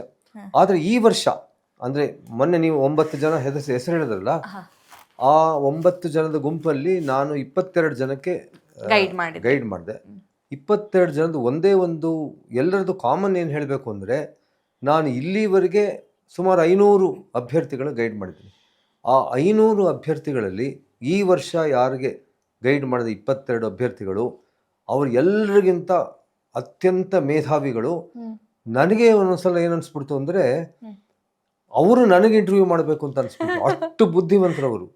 ಫಾರೆಸ್ಟ್ ಸರ್ವಿಸ್ ಸಾಮಾನ್ಯವಾಗಿ ತುಂಬಾ ಜನ ಏನ್ ತಿಳ್ಕೊತಾರೆ ಅಂದ್ರೆ, ಫಾರೆಸ್ಟ್ ಸರ್ವಿಸ್ ಬೇರೆ ಸರ್ವಿಸ್ಗಿಂತ ಸ್ವಲ್ಪ ಕಡಿಮೆ, IAS IPS ಎಲ್ಲ ಜಾಸ್ತಿ. ಫಾರೆಸ್ಟ್ ಸರ್ವಿಸ್ ಹೋಗೋರು ಅವರ ಬುದ್ಧಿಮತ್ತೆ ಕಡಿಮೆ ಇರುತ್ತೆ ಅಂತ ನಾನು ಅಬ್ಸರ್ವ್ ಮಾಡಿದ್ದೇನೆಂದ್ರೆ, IAS ಆಗಲಿ IPS ಆಗಲಿ ಬೇರೆ ಯಾವುದೇ ಸರ್ವಿಸ್ ಆಗಲಿ ಫಾರೆಸ್ಟ್ ಸರ್ವಿಸ್ ಆಗಲಿ ಪ್ರತಿಯೊಂದು ಸರ್ವಿಸ್ ಹೋಗೋರು ಈಕ್ವಲಿ ಬುದ್ಧಿವಂತರು, ಬಹಳ ಬುದ್ಧಿವಂತ. ಈಚೀಚೆಗೆ ಸಿವಿಲ್ ಸರ್ವಿಸಸ್ಗೆ ಇಂಟರ್ವ್ಯೂಗೆ ಹೋಗ್ತಿರೋ ಕ್ಯಾಂಡಿಡೇಟ್ ಅವರು ಈವನ್ ಕಾನ್ಸ್ಟೇಬಲ್ ಇಂಟರ್ವ್ಯೂಗೆ ಹೋಗ್ತಾರಲ್ಲ, ನನಗೆ ಬಹಳ ಆಶ್ಚರ್ಯ ಆಗುತ್ತೆ. ಪೊಲೀಸ್ ಕಾನ್ಸ್ಟೇಬಲ್ ಹುದ್ದೆಗೆ ಬರೋರು ಕೂಡ ಅತ್ಯಂತ ಮೇಧಾವಿಗಳು. ಅವರಿಗೆ ಕರೆಂಟ್ ಅಫೇರ್ಸ್ ಏನಿದೆ ಅದರ ಬಗ್ಗೆ ಬಹಳ ಚೆನ್ನಾಗಿ ಮಾಹಿತಿ ಇದೆ, ರಾಜಕೀಯದ ಬಗ್ಗೆ ಮಾಹಿತಿ ಇದೆ, ಭೂಗೋಳದ ಬಗ್ಗೆ, ಸಾಹಿತ್ಯದ ಬಗ್ಗೆ ಎಲ್ಲ ಚೆನ್ನಾಗಿ ಮಾಹಿತಿ ಇದೆ. ಈ 22 ಜನದ ಬಗ್ಗೆ ಮಾತ್ರ ಹೇಳೋದಾದ್ರೆ, ಇವರಲ್ಲಿ ಬಹಳ ಜನರು ಎಂಜಿನಿಯರಿಂಗ್ ವಿದ್ಯಾರ್ಥಿಗಳು, ಬಹಳ ಜನರು. ಅದರಲ್ಲಿ ನಾನೀಗ 9 ಜನ ಸೆಲೆಕ್ಟ್ ಆದ್ರಲ್ಲ, ಅವರಲ್ಲಿ 5 ಜನ Indian institute of technology IIT ಗ್ರಾಜ್ಯುಯೇಟ್ಗಳು. ಮತ್ತೆ IIT ಗ್ರಾಜ್ಯುಯೇಟ್ಗಳಾಗಿ ಮತ್ತೆ ಕೆಲವರು MTech ಕೂಡ ಮಾಡ್ಕೊಂಡಿದ್ದಾರೆ. MTech ಮಾಡಿಕೊಂಡು ಈ ಹುದ್ದೆಗೆ ಅವರು ಬಂದಿದ್ದಾರೆ. ಹಾಗಾಗಿ ಅವ್ರು ಯಾವುದೇ ಪ್ರಶ್ನೆ ಕೇಳಿದ್ರು ಆ ಪ್ರಶ್ನೆಯನ್ನು ಚೆನ್ನಾಗಿ ಅರ್ಥ ಮಾಡ್ಕೋತಾರೆ. ಅರ್ಥ ಮಾಡ್ಕೊಂಡು ಅದಕ್ಕೆ ಯಾವ ರೀತಿ ಉತ್ತರ ಕೊಡಬೇಕು ಅಂತ ಚೆನ್ನಾಗಿ ತಿಳ್ಕೊಂಡಿದ್ದಾರೆ. ಹಾಗಾಗಿ ಯಾರು ಬರಲಿಲ್ಲ ಅಂದ್ರೆ, ನಾನು ಕೆಲವರು ಬಂದೇ ಬರ್ತಾರೆ ಅಂತ ಒಂದು 4 ಜನದ ಹೆಸರು ಬರೆದಿಟ್ಕೊಂಡಿದ್ದೆ, ಆದರೆ 4 ಜನಕ್ಕೆ ಸೆಲೆಕ್ಟ್ ಆಗಿಲ್ಲ. ನನಗೆ ಆಶ್ಚರ್ಯ ಆಯಿತು, ಇವ್ರು ಎಷ್ಟು ಚೆನ್ನಾಗಿ ನನ್ನ ಮುಂದೆ ಆನ್ಸರ್ ಮಾಡಿದ್ರು ಬರ್ತಾರೆ ಅಂತ ಅನ್ಕೊಂಡಿದ್ದೆ, ಯಾಕೆ ಅವ್ರು ಬರಲಿಲ್ಲ ಅಂತ. ಅದೇನಾಗುತ್ತೆ ಅಂದರೆ ಕೆಲವರು ಆನ್ಸರ್ ರಿಟರ್ನ್ ಎಕ್ಸಾಮ್ ಏನಿರುತ್ತೆ, ರಿಟರ್ನ್ ಎಕ್ಸಾಮಲ್ಲಿ ಸ್ವಲ್ಪ ಕಡಿಮೆ ಮಾರ್ಕ್ಸ್ ತೊಗೊಂಡ್ರೆ ಇಂಟರ್ವ್ಯೂನಲ್ಲಿ ಎಷ್ಟೇ ಹೆಚ್ಚಿಗೆ ಮಾರ್ಕ್ಸ್ ತೊಗೊಂಡ್ರು ಕೂಡ ಅದು ಸರಿ ಹೋಗಲ್ಲ. ಅವರು ರಿಟರ್ನ್ ಎಕ್ಸಾಮಲ್ಲಿ ತುಂಬ ಮಾರ್ಕ್ಸ್ ತೊಗೊಂಡಿದ್ದು ಇಂಟರ್ವ್ಯೂನಲ್ಲಿ ಸ್ವಲ್ಪ ಹೆಚ್ಚು ಕಡಿಮೆ ಆದರೆ 1-2 ಮಾರ್ಕ್ಸ್ ಕಡಿಮೆ ಆದರೂ ಕೂಡ ಪಾಸ್ ಆಗ್ತಾರೆ. ಆದರೆ ಬರೀ ಇಂಟರ್ವ್ಯೂನೇ ಡಿಪೆಂಡ್ ಆದರೆ ಡಿಪೆಂಡ್ ಆದರೆ ಅವರು ಆದರೂ ಆಗ್ಬಹುದು, ಸೆಲೆಕ್ಟು ಆಗದೇ ಇದ್ರೂ ಆಗ್ಬಹುದು. ಹೀಗಾಗಿ ಸರಿ ಸರ್, ನಂಗೆ ತುಂಬಾ ಜನ ನಿಮ್ಮ ಪ್ರೀವಿಯಸ್ ಇಂಟರ್ವ್ಯೂ ಇಂದ ಒಂದಿಷ್ಟು ಕ್ವೆಶನ್ಸ್ ಗಳನ್ನ ಕೇಳಿದ್ದಾರೆ. ಮತ್ತೆ ಆ ಕ್ವೆಶನ್ ಆನ್ಸರ್ ನಾವು ಮಾಡಿದಾಗ ತುಂಬಾ ಜನ ಅದನ್ನು ಇಷ್ಟಪಟ್ಟು ಮತ್ತೊಂದಿಷ್ಟು ಎಂಗೇಜ್ಮೆಂಟ್ ಆಗಿದೆ. ಓಕೆ, ನಾನು ಕಾಮನ್ ಆಗಿ ತಗೊಳ್ತೀನಿ. ಡಾಕ್ಟರ್ ಡಿ ವಿ ಗುರುಪ್ರಸಾದ್ ಅವರಿಂದ ನಮಗೂ ಮಾರ್ಗದರ್ಶನ ಬೇಕು, ಎಲ್ಲಿ ಸಿಗ್ತಾರೆ? ಇಲ್ಲಿ ಸಿಗ್ತಾರೆ. ನಾನು ಇಮೇಲ್ ಅಲ್ಲಿ ತುಂಬಾ ಹೋದ್ಸಲ ನಿಮ್ಮ ಇಂಟರ್ವ್ಯೂ ಹೇಳಿದ್ದೆ, drdvg@yahoo.com. ತಿರ್ಗಾ ಹೇಳ್ತೀನಿ, ಎಲ್ಲ ಸ್ಮಾಲ್ ಲೆಟರ್ಸ್, drdvg@yahoo.com. ಇಲ್ಲಿಗೆ ನನಗೆ ಯಾರು ಬೇಕಾದ್ರೂ ಮೇಲ್ ಕಳಿಸ್ಬಹುದು. ನಾನು ಇವತ್ತು ಕೂಡ, ಈಗ ಇಲ್ಲಿಗೆ ಬರೋಕ್ಕಿಂತ ಮುಂಚೆ ಕೂಡ 8 ವಿದ್ಯಾರ್ಥಿಗಳ ಮೇಲ್ ಉತ್ತರ ಕೊಟ್ಟೆ. ಯಾರೇ ನನಗೆ ಪತ್ರ ಬರೆದರೂ ಅವ್ರ ಪತ್ರಕ್ಕೆ 1 ದಿವಸದ ಒಳಗಡೆ ನಾನು ಉತ್ತರ ಕೊಡ್ತೀನಿ. ಆ ಪತ್ರದಲ್ಲಿ ಅವರು ತಮಗೆ ಬೇಕಾದಂತಹ ಏನೇನು ಸಲಹೆ ಬೇಕೋ ಅಥವಾ ಅವ್ರಿಗೇನು ಸಂಶಯ ಇದೆ, ಆ ಸಂಶಯ ಇದೆ ಅದನ್ನು ಬರೆದರೆ ಕನ್ನಡದಲ್ಲಾದರೂ ಬರೀಲಿ, ಇಂಗ್ಲೀಷಲ್ಲಾದರೂ ಬರೀಲಿ, ಅವರಿಗೆ ಖಂಡಿತ ಉತ್ತರ ಕೊಡ್ತೀನಿ. ಕೆಲವರಂತೂ ನಾನು ಕಂಟಿನ್ಯೂಸ್ಲಿ 1 ವರ್ಷದಿಂದ ನನ್ನ ಜೊತೆ ಇಮೇಲ್ ಪತ್ರ ವ್ಯವಹಾರದಲ್ಲಿದ್ದಾರೆ. ಅವರು ನನಗೆ ಇಮೇಲ್ ಮೂಲಕ ನಾನು ಉತ್ತರ ಕೊಡ್ತೀನಿ. ತುಂಬ ಜನ ನನ್ನ ಕೇಳ್ತಾರೆ, ನಮಗೊಂದು ಅರ್ಧ ಗಂಟೆ ಟೈಮ್ ಕೊಡಿ ಸರ್, ನಾವು ತಮ್ಮನ್ನು ಬಂದು ನೋಡ್ತೀವಿ, ನಿಮ್ಮ ಟೆಲಿಫೋನ್ ನಂಬರ್ ಏನು, ಟೆಲಿಫೋನ್ ನಂಬರ್ ಕೊಡಿ ಅಂತ ಕೇಳ್ತಾರೆ. ಅದು ಬಹಳ ಜನ ಕೇಳ್ತಾರೆ. ಆದರೆ ಈ ರೀತಿ ಟೆಲಿಫೋನ್ ನನಗೆ ಸಾವಿರಾರು ಜನ ನನ್ನನ್ನು ಕಾಂಟ್ಯಾಕ್ಟ್ ಮಾಡೋದ್ರಿಂದ ನಾನು ವೈಯಕ್ತಿಕವಾಗಿ ಭೇಟಿ ಮಾಡಲಿಕ್ಕೆ ಕಷ್ಟ ಆಗುತ್ತೆ. ಕೆಲವು ಸಲ ನನಗೆ ಬೇಕು ಅಂತ ಅನಿಸಿದ್ರೆ, ಯಾರನ್ನಾದ್ರೂ ನಾನು ಭೇಟಿ ಮಾಡಲೇಬೇಕು ಅಂತ ಅನಿಸಿದ್ರೆ ಅಂಥವ್ರಿಗೆ ನಾನು ಇಮೇಲ್ ಮೂಲಕ ಹೇಳ್ತೀನಿ ಎಲ್ಲಿ ಭೇಟಿ ಆಗ್ಬೋದು, ಹೇಗೆ ಫೋನ್ ಮಾಡ್ಬೋದು ಅಂತ. ಆದರೆ ಮೊದಲಿಗೆ ನನಗೆ ಪತ್ರ ವ್ಯವಹಾರದ ಮೂಲಕ ನಿಮ್ಮ ಪ್ರಶ್ನೆಗಳೇನು, ನನ್ನಿಂದ ನೀವು ಏನು ತಿಳ್ಕೊಳಕ್ಕೆ ಬಯಸ್ತೀರಾ, ನನ್ನಿಂದ ಯಾವ ಮಾರ್ಗದರ್ಶನ ಬಯಸ್ತೀರಾ ಅಂತ ಕೇಳಿದ್ರೆ ಅದಷ್ಟು ಕೊಡ್ತೀನಿ. ತುಂಬ ಜನ ಮೊದಲು ಪ್ರಿಪ್ರೇಷನ್ ಮಾಡಲ್ಲ. ಈಗ ಸಿವಿಲ್ ಸರ್ವಿಸಸ್ಗಾಗಲಿ ಯಾವುದೇ ಹುದ್ದೆಗೆ ಹೋಗಬೇಕಾದ್ರೂ ಮೊದಲು ನಾವು ತಯಾರಿ ನಡೆಸಬೇಕು. ಪೂರ್ವ ತಯಾರಿ ಇಲ್ಲದೆ ನಾವು ಮುಂದಕ್ಕೆ ಹೋಗೋ ಬಗ್ಗೆ ಯೋಚನೆ ಮಾಡು. ಉದಾಹರಣೆಗೆ ನಾನು ನಿಮ್ಗೆ ಹೇಳ್ತೀನಿ, ಈಗ ಸಭಾ ನನಗೆ ಪ್ರಶ್ನೆ ಕೇಳಿ, ನಾನು IAS ಅಧಿಕಾರಿ ಆಗಬೇಕು ಅಂತ, ನಾನೀಗ PUCನಲ್ಲಿದ್ದೀನಿ, IAS ಅಧಿಕಾರಿ ಆಗಬೇಕು ಅಂತ ನನಗೆ ಬಹಳ ಆಸೆ ಇದೆ. ನಾನು IAS ಅಧಿಕಾರಿಯಾಗಿ ಜಿಲ್ಲಾ ಮ್ಯಾಜಿಸ್ಟ್ರೇಟ್ ಆದರೆ ಏನು ಸೌಲಭ್ಯ ಸಿಗುತ್ತೆ ಅಂತ. ಅದು ಹೆಂಗೆ ಅಂದರೆ, ಕೂಸು ಹುಟ್ಟೋಕೆ ಮುಂಚೆ ಅದು ಹಾಗೆ ಇದು ಮಾಡು. ನೀವು ಮೊದಲು ಒಂದು ಹುದ್ದೆಗೆ ಹೋಗಬೇಕು ಅಂತ ತೀರ್ಮಾನ ಮಾಡಿದರೆ ಅದಕ್ಕೆ ಬೇಕಾದಂತಹ ಹರ್ಡಲ್ ಏನೇನಿರುತ್ತೆ, ಮೊದಲ ಸ್ಟೆಪ್ ಏನು, 2ನೇ ಸ್ಟೆಪ್ ಏನು, 3ನೇದು, ಇಷ್ಟು ಸ್ಟೆಪ್ ಬೈ ಸ್ಟೆಪ್ ಮಾಡಬೇಕು. ನಾನು ಪ್ರತಿಯೊಬ್ಬರಿಗೂ ಹೇಳೋದ್ರಿಂದ, ನೀವು ಮೊದಲೇ ಒಂದು ಗುರಿ ಇಟ್ಕೊಳ್ಳಿ. ಆದರೆ ಆ ಗುರಿ ಮುಟ್ಟಬೇಕಾದ್ರೆ, ಚಾಮುಂಡಿ ಬೆಟ್ಟ ಹತ್ತಬೇಕಾದ್ರೆ 1000 ಮೆಟ್ಲು ಹತ್ತಬೇಕು. ನೀವು ಚಾಮುಂಡಿ ಬೆಟ್ಟ ಹತ್ತಬೇಕು ಅಂತ ಗುರಿ ಇಟ್ಟುಕೊಂಡ ನಂತರ ಚಾಮುಂಡಿ ಬೆಟ್ಟದಲ್ಲಿ ದೇವರು ಹೇಗಿದ್ದಾರೆ, ಯಾವ ರೀತಿ ಒಡವೆ ಹಾಕ್ಕೊಂಡಿದ್ದಾರೆ ಅದಕ್ಕೆ ಹೇಳೋಕ್ಕಿಂತ ಮುಂಚೆ ಬೆಟ್ಟ ಹೇಗೆ ಹತ್ತೋದು, ಆ ಹತ್ತುವಾಗ ಏನೇನು ಕಷ್ಟ ಬರುತ್ತೆ ಅದರ ಬಗ್ಗೆ ನನಗೆ ಕೇಳಿದ್ರೆ ಅದ್ರ ಬಗ್ಗೆ ನಾನು ತಿಳಿಸಿ ಆಮೇಲೆ ಕಡೆಯದು ಹೇಳ್ತೀನಿ. ಹಾಗಾಗಿ ಮೊದಲು ಬೇಸಿಕ್ಸ್ ಏನಿದೆ, ಬೇಸಿಕ್ಸ್ ಬಗ್ಗೆ ನೀವು ತಿಳ್ಕೊಂಬಿಡಿ. ಒಂದ್ಸಲ ಬೇಸಿಕ್ಸ್ ಪಕ್ಕ ಆದರೆ ಮುಂದೆ ನಿಧಾನವಾಗಿ ನಾನೇ ಹೇಳ್ತೀನಿ. ಆ ಥರ ಮಾಡಬೇಡಿ ಅಷ್ಟೇ. ನಿಮ್ಮ ಇನ್ಸ್ಟಿಟ್ಯೂಷನ್ ಇದೆಯಾ ಸರ್? ಇಲ್ಲ, ನಾನು ಯಾವುದೇ ಇನ್ಸ್ಟಿಟ್ಯೂಷನ್ಗೆ ಸೇರ್ಕೊಂಡಿಲ್ಲ. ನಾನು ಪ್ಯೂರ್ಲಿ ನನ್ನದೇ ಆದ ಒಂದು ಖುಷಿಗೋಸ್ಕರ, ವೈಯಕ್ತಿಕ ಖುಷಿಗೋಸ್ಕರ ಮಾಡ್ತೀನಿ. ನಾನು ಯಾವುದೇ ಇನ್ಸ್ಟಿಟ್ಯೂಷನನ್ನು ರೆಕಮೆಂಡು ಮಾಡೋದಿಲ್ಲ. ಯಾವುದಕ್ಕೆ ಬೇಕಾದ್ರೂ ಹೋಗಿ, ನೀವು ಟ್ರೈನಿಂಗ್ ಇನ್ಸ್ಟಿಟ್ಯೂಷನ್ಗಾದ್ರೂ ಹೋಗದೇ ಇದ್ರೂ ಪರವಾಗಿಲ್ಲ, ಒಬ್ಬಂಟಿಗರಾಗೆ ನೀವು ಇದು ಮಾಡಿ. ಯಾರಾದರೂ ಬಟ್ ಎಲ್ರಿಗೂ ಒಂದೇ ಏನು ಹೇಳೋದಂದರೆ, ನೀವು ಒಬ್ಬ ಮಾರ್ಗದರ್ಶಕನ ಇಟ್ಕೊಳ್ಳಿ. ಆ ಮಾರ್ಗದರ್ಶಕರು ನಿಮ್ಮ ಸೋದರ ಆಗಿರ್ಬೋದು, ನಿಮ್ಮ ಮಾತಾಪಿತರಾಗಿರ್ಬೋದು, ನಿಮ್ಮ ಶಿಕ್ಷಕರಾಗಿರ್ಬೋದು, ನಿಮ್ಮ ಫ್ರೆಂಡ್ಸ್ ಆಗಿರ್ಬೋದು. ಎಲ್ಲಕ್ಕಿಂತ ಹೆಚ್ಚಾಗಿ ನಾನು ಹೇಳೋದೇನೆಂದರೆ, ನಿಮ್ಮ ಊರಿಗೆಯವರು, ನಿಮ್ಮ ಬಡಾವಣೆಯವರು, ನಿಮ್ಮ ಊರಿನವರು ಈಗಾಗಲೇ ಸ್ಪರ್ಧಾತ್ಮಕ ಪರೀಕ್ಷೆ ಪಾಸಾಗಿ ಅವರು ಒಂದು ಉತ್ತಮ ಸ್ಥಾನದಲ್ಲಿರ್ತಾರೆ. ಅಂಥವ್ರನ್ನ ಹೋಗಿ ಭೇಟಿ ಮಾಡಿ. ನನ್ನ ವಿಷಯ ಹೇಳೋದಾದರೆ, ನಾನು ಧಾರವಾಡದಲ್ಲಿದ್ದು ಸಿವಿಲ್ ಸರ್ವಿಸಸ್ ಪರೀಕ್ಷೆ ಬರೀಬೇಕು ಅಂತ ಪ್ರಯತ್ನ ಪಡುತ್ತಿದ್ದಾಗ ನಮ್ಮ ಧಾರವಾಡದವರೇ ಆಗಿ ನನ್ನ ಶಾಲೆಯಲ್ಲಿ ನನಗಿಂತ ಸೀನಿಯರ್ ಆಗಿದ್ದ ಪ್ರಹ್ಲಾದ್ ಮಹಿಷಿ ಅಂತ, ಅವರು ನಮ್ಮ ಕರ್ನಾಟಕ ರಾಜ್ಯದ ಮುಖ್ಯ ಕಾರ್ಯದರ್ಶಿ ಆದರು. ಅವರ ಸೋದರಿ ಡಾಕ್ಟರ್ ಸರೋಜಿನಿ ಮಹಿಷಿ ಅಂತ ಪಾರ್ಲಿಮೆಂಟ್ಸ್ ಮಿನಿಸ್ಟರ್ ಆಗಿದ್ರು, ಪಾರ್ಲಿಮೆಂಟ್ ಮೆಂಬರ್ ಆಗಿದ್ರು. ಅವರ ಸೋದರ ಆತ ಗಾಂಧಿನಗರ್ ಹೈಸ್ಕೂಲ್ನಲ್ಲಿ ನನ್ನ ಸೀನಿಯರ್ ಆಗಿದ್ದರು. ಅವರು ಧಾರವಾಡದಲ್ಲಿದ್ದಾಗ ನಾನು ಧಾರವಾಡದಲ್ಲಿ ಅವ್ರ ಮನೆಗೆ ಹೋಗಿ ಅವರು IAS ಆಲ್ರೆಡಿ ಸೆಲೆಕ್ಟ್ ಆಗಿದ್ದರು. ನೀವು ಏನೇನು ಮಾಡಿದ್ರಿ, ಯಾವ ರೀತಿ ಓದಿದ್ರಿ ಅಂಥೇಳಿ ಅವರಿಂದ ಗೈಡೆನ್ಸ್ ತೊಗೊಂಡೆ, ಟಿಪ್ಪಣಿ ಪಟ್ಕೊಂಡೆ, ಆ ರೀತಿ ಮಾಡಿದೆ. ಅದಾದ ನಂತರ ನಾನು ಇನ್ನೊಂದು ಮಾಡಿದ್ದು, ಈಗಿನ ಕೆಲವು ವಿದ್ಯಾರ್ಥಿನಿಯರೂ ಮಾಡಬಹುದಾದಂಥ ಒಂದು ಬಹಳ ಸಣ್ಣ ವಿಷಯ ಹೇಳ್ತೀನಿ. ನೀವು ಯಾವ ಊರಲ್ಲಿದ್ದೀರಿ, ಜಿಲ್ಲಾ ಕೇಂದ್ರದಲ್ಲಿರಲಿ, ತಾಲೂಕು ಕೇಂದ್ರದಲ್ಲಿರಲಿ, ನಿಮ್ಮ ಊರಿನಲ್ಲಿ ಯಾರಾದರೂ ಒಬ್ಬರು IAS ಅಥವಾ IPS ಇಲ್ಲ ಫಾರೆಸ್ಟ್ ಸರ್ವಿಸ್, KPSC ಯಾರಾದರೂ ಒಬ್ಬ ಯಂಗ್ ಆಫೀಸರ್ ಇದ್ದೇ ಇರ್ತಾರೆ. ಯಾಕೆಂದರೆ ಪ್ರತಿಯೊಬ್ಬರೂ IAS IPS ಪರೀಕ್ಷೆ ಪಾಸ್ ಮಾಡಿದ ನಂತರ ಮೊದಲು ಅವ್ರು ಪ್ರೊಬೇಷನರ್ಸ್ ಆಗಿ ಒಂದು ಊರಿಗೆ ಹೋಗ್ತಾರೆ ಕೆಲಸ ಕಲಿಯೋಕ್ಕೆ. 1 ವರ್ಷ ಕೆಲಸ ಕಲಿಸಿರ್ತಾರೆ. ಅಂಥ ಅವ್ರನ್ನ ಭೇಟಿ ಮಾಡಿ, ಅವ್ರು ಆಗ್ತಾನೆ ಪರೀಕ್ಷೆ ಬರೆದಿರ್ತಾರೆ. ಅವರಿಂದ ನೀವು ಮಾರ್ಗದರ್ಶನ ತಗೊಳ್ಳಿ. ಪ್ರತಿಯೊಬ್ಬರಿಗೂ ತಮ್ಮ ಸಹಾಯ ಕೇಳೋಕ್ಕೆ ಬಂದವರಿಗೆ ಇಲ್ಲ ನೀವು ಹೋಗು ನಾನು ಬ್ಯುಸಿ ಆಗಿದ್ದೀನಿ ಅಂತ ಹೇಳಲ್ಲ ಯಾರು. ನಾನು ಹೇಗೆ ಕಷ್ಟಪಟ್ಟೆ ಎಲ್ಲ ಅವ್ರು ಹೇಳ್ತಾರೆ. ನೀವು ಈ ರೀತಿ ಎಷ್ಟೋ ಜನ ನನಗೆ, ನಾನು ಧಾರವಾಡದಲ್ಲಿದ್ದಾಗ ಅಲ್ಲೊಬ್ರು ಚೌಬೆ ಅಂತ ಇದ್ರು, ಅವರು ಅಸಿಸ್ಟೆಂಟ್ ಕಮಿಷನರ್ ಆಗಿದ್ರು. ಅವ್ರು ನನಗೆ ಇಂಥ ಪುಸ್ತಕ ಓದು, ಈ ಪುಸ್ತಕದಲ್ಲಿ ಇಂಥ ಪೇಜಲ್ಲಿ ಇಂಥದ್ದಿದೆ ಅಂತೆಲ್ಲ ಹೇಳ್ಕೊಟ್ರು. ನಮ್ಮ ಕರ್ನಾಟಕ ವಿಶ್ವವಿದ್ಯಾಲಯದಲ್ಲಿ ಪ್ರೊಫೆಸರ್ಗಳಿದ್ರು. ನಾನು ಹಿಸ್ಟ್ರಿ ಆಪ್ಷನಲ್ ತೊಗೊಂಡಿದ್ದೆ. ನಾನು ಹಿಸ್ಟ್ರಿ ಓದಿರಲಿಲ್ಲ. ಹಿಸ್ಟ್ರಿ ಪ್ರೊಫೆಸರ್ ಹತ್ರ ಹೋದೆ. ಅವರು ಈ ರೀತಿ ಪ್ರಶ್ನೆ ಬರುತ್ತೆ, ಇದು ಇಂಪಾರ್ಟೆಂಟ್, ಇದೆ ಅನ್ಇಂಪಾರ್ಟೆಂಟ್, ಇದನ್ನು ಓದು ಅಂತ ಹೇಳಿದ್ರು. ಈ ರೀತಿ ಅವರಿಂದ ನಾನು ಮಾರ್ಗದರ್ಶನ ಪಡೆದು ಯಾವುದೇ ಕೋಚಿಂಗ್ ಕ್ಲಾಸ್ಗೆ ಹೋಗದೇನೆ ನಾನು ಸಿವಿಲ್ ಸರ್ವಿಸ್ ಪರೀಕ್ಷೆ ಪಾಸ್ ಆದೆ. ಅದೇ ರೀತಿ ನಾನು ಏನು ಹೇಳ್ತೀನಿ, ಕೋಚಿಂಗ್ ಕ್ಲಾಸ್ಗೆ ನೀವು ಹೋಗಬೇಕು ಅಂದರೆ ಹೋಗಿ. ಕೋಚಿಂಗ್ ಕ್ಲಾಸ್ನಲ್ಲಿ ಒಂದೇನಾಗುತ್ತೆ ಅಂದರೆ ಅವರು ನಿಮಗೆ ಪರೀಕ್ಷೆ ಟೆಸ್ಟ್ ಪೇಪರ್ಸ್ ಅಂತ ಕೊಡ್ತಾರೆ. ಆ ಟೆಸ್ಟ್ ಪೇಪರ್ದಲ್ಲಿ ನಿಮ್ಮ ಪರೀಕ್ಷೆಯಲ್ಲಿ ಯಾವ ರೀತಿ ಪ್ರಶ್ನೆ ಪತ್ರಿಕೆ ಇರುತ್ತೆ ಅದೇ ರೀತಿ ಪ್ರಶ್ನೆ ಪತ್ರಿಕೆಗಳು ಕೊಟ್ಟು ನಿಮ್ಮಿಂದ ಉತ್ತರ ಬರೆಸಿ ಆ ಉತ್ತರಗಳ ಮೌಲ್ಯಮಾಪನ ಮಾಡ್ತಾರೆ. ನೀವು ಉತ್ತರ ಬರೆಯೋದು ಹೇಗೆ, ಎಲ್ಲಿ ತಪ್ಪು ಮಾಡಿದಿರಿ, ಏನು ಹೇಗೆ ತಿದ್ಕೋಬಹುದು, ಅದರ ಬಗ್ಗೆ ಅವರು ತುಂಬ ಒಳ್ಳೆ ಮಾರ್ಗದರ್ಶನ ಕೊಡ್ತಾರೆ. ಆ ಮಾರ್ಗದರ್ಶನದಿಂದ ತುಂಬ ಜನಕ್ಕೆ ಹೆಲ್ಪ್ ಆಗಿದೆ, ಹೆಲ್ಪು ಆಗುತ್ತೆ. ಕೆಲವರಿಗೆ ಕೋಚಿಂಗ್ ಕ್ಲಾಸಸ್ ಫೀಸ್ ಏನಿದೆ, ಶುಲ್ಕ ಏನಿದೆ, ಅದು ತುಂಬಲಿಕ್ಕೆ ಸ್ವಲ್ಪ ಕಷ್ಟ ಆಗುತ್ತೆ. ಆರ್ಥಿಕವಾಗಿ ಕೆಲವರು ಕಷ್ಟ ಆಗುತ್ತೆ. ಅಂಥವ್ರಿಗೆ ನಮ್ಮ ಕರ್ನಾಟಕ ಸರ್ಕಾರ ಏನು ಮಾಡಿದ್ದಾರೆ ಅಂದರೆ, ಕರ್ನಾಟಕ ಸರ್ಕಾರನೇ ಫ್ರೀಯಾಗಿ ಮುಫತ್ತಾಗಿ ಅವರಿಗೆ ಕೋಚಿಂಗ್ ಕೊಡೋ ವ್ಯವಸ್ಥೆ ಮಾಡಿದ್ದಾರೆ. ಉದಾಹರಣೆ, ಕರ್ನಾಟಕ ಸರ್ಕಾರದ ಹಿಂದುಳಿದ ವರ್ಗ, ಅಲ್ಪಸಂಖ್ಯಾತರು ಮತ್ತು SC ST ಈ ಸಂಬಂಧಪಟ್ಟಂತಹ ವಿದ್ಯಾರ್ಥಿಗಳಿಗೆ ಕರ್ನಾಟಕ ಸರ್ಕಾರ ಪ್ರತಿ ವರ್ಷವೂ ಒಂದು ಪರೀಕ್ಷೆ ಏರ್ಪಡಿಸುತ್ತೆ, ಎಂಟ್ರೆನ್ಸ್ ಎಕ್ಸಾಮ್.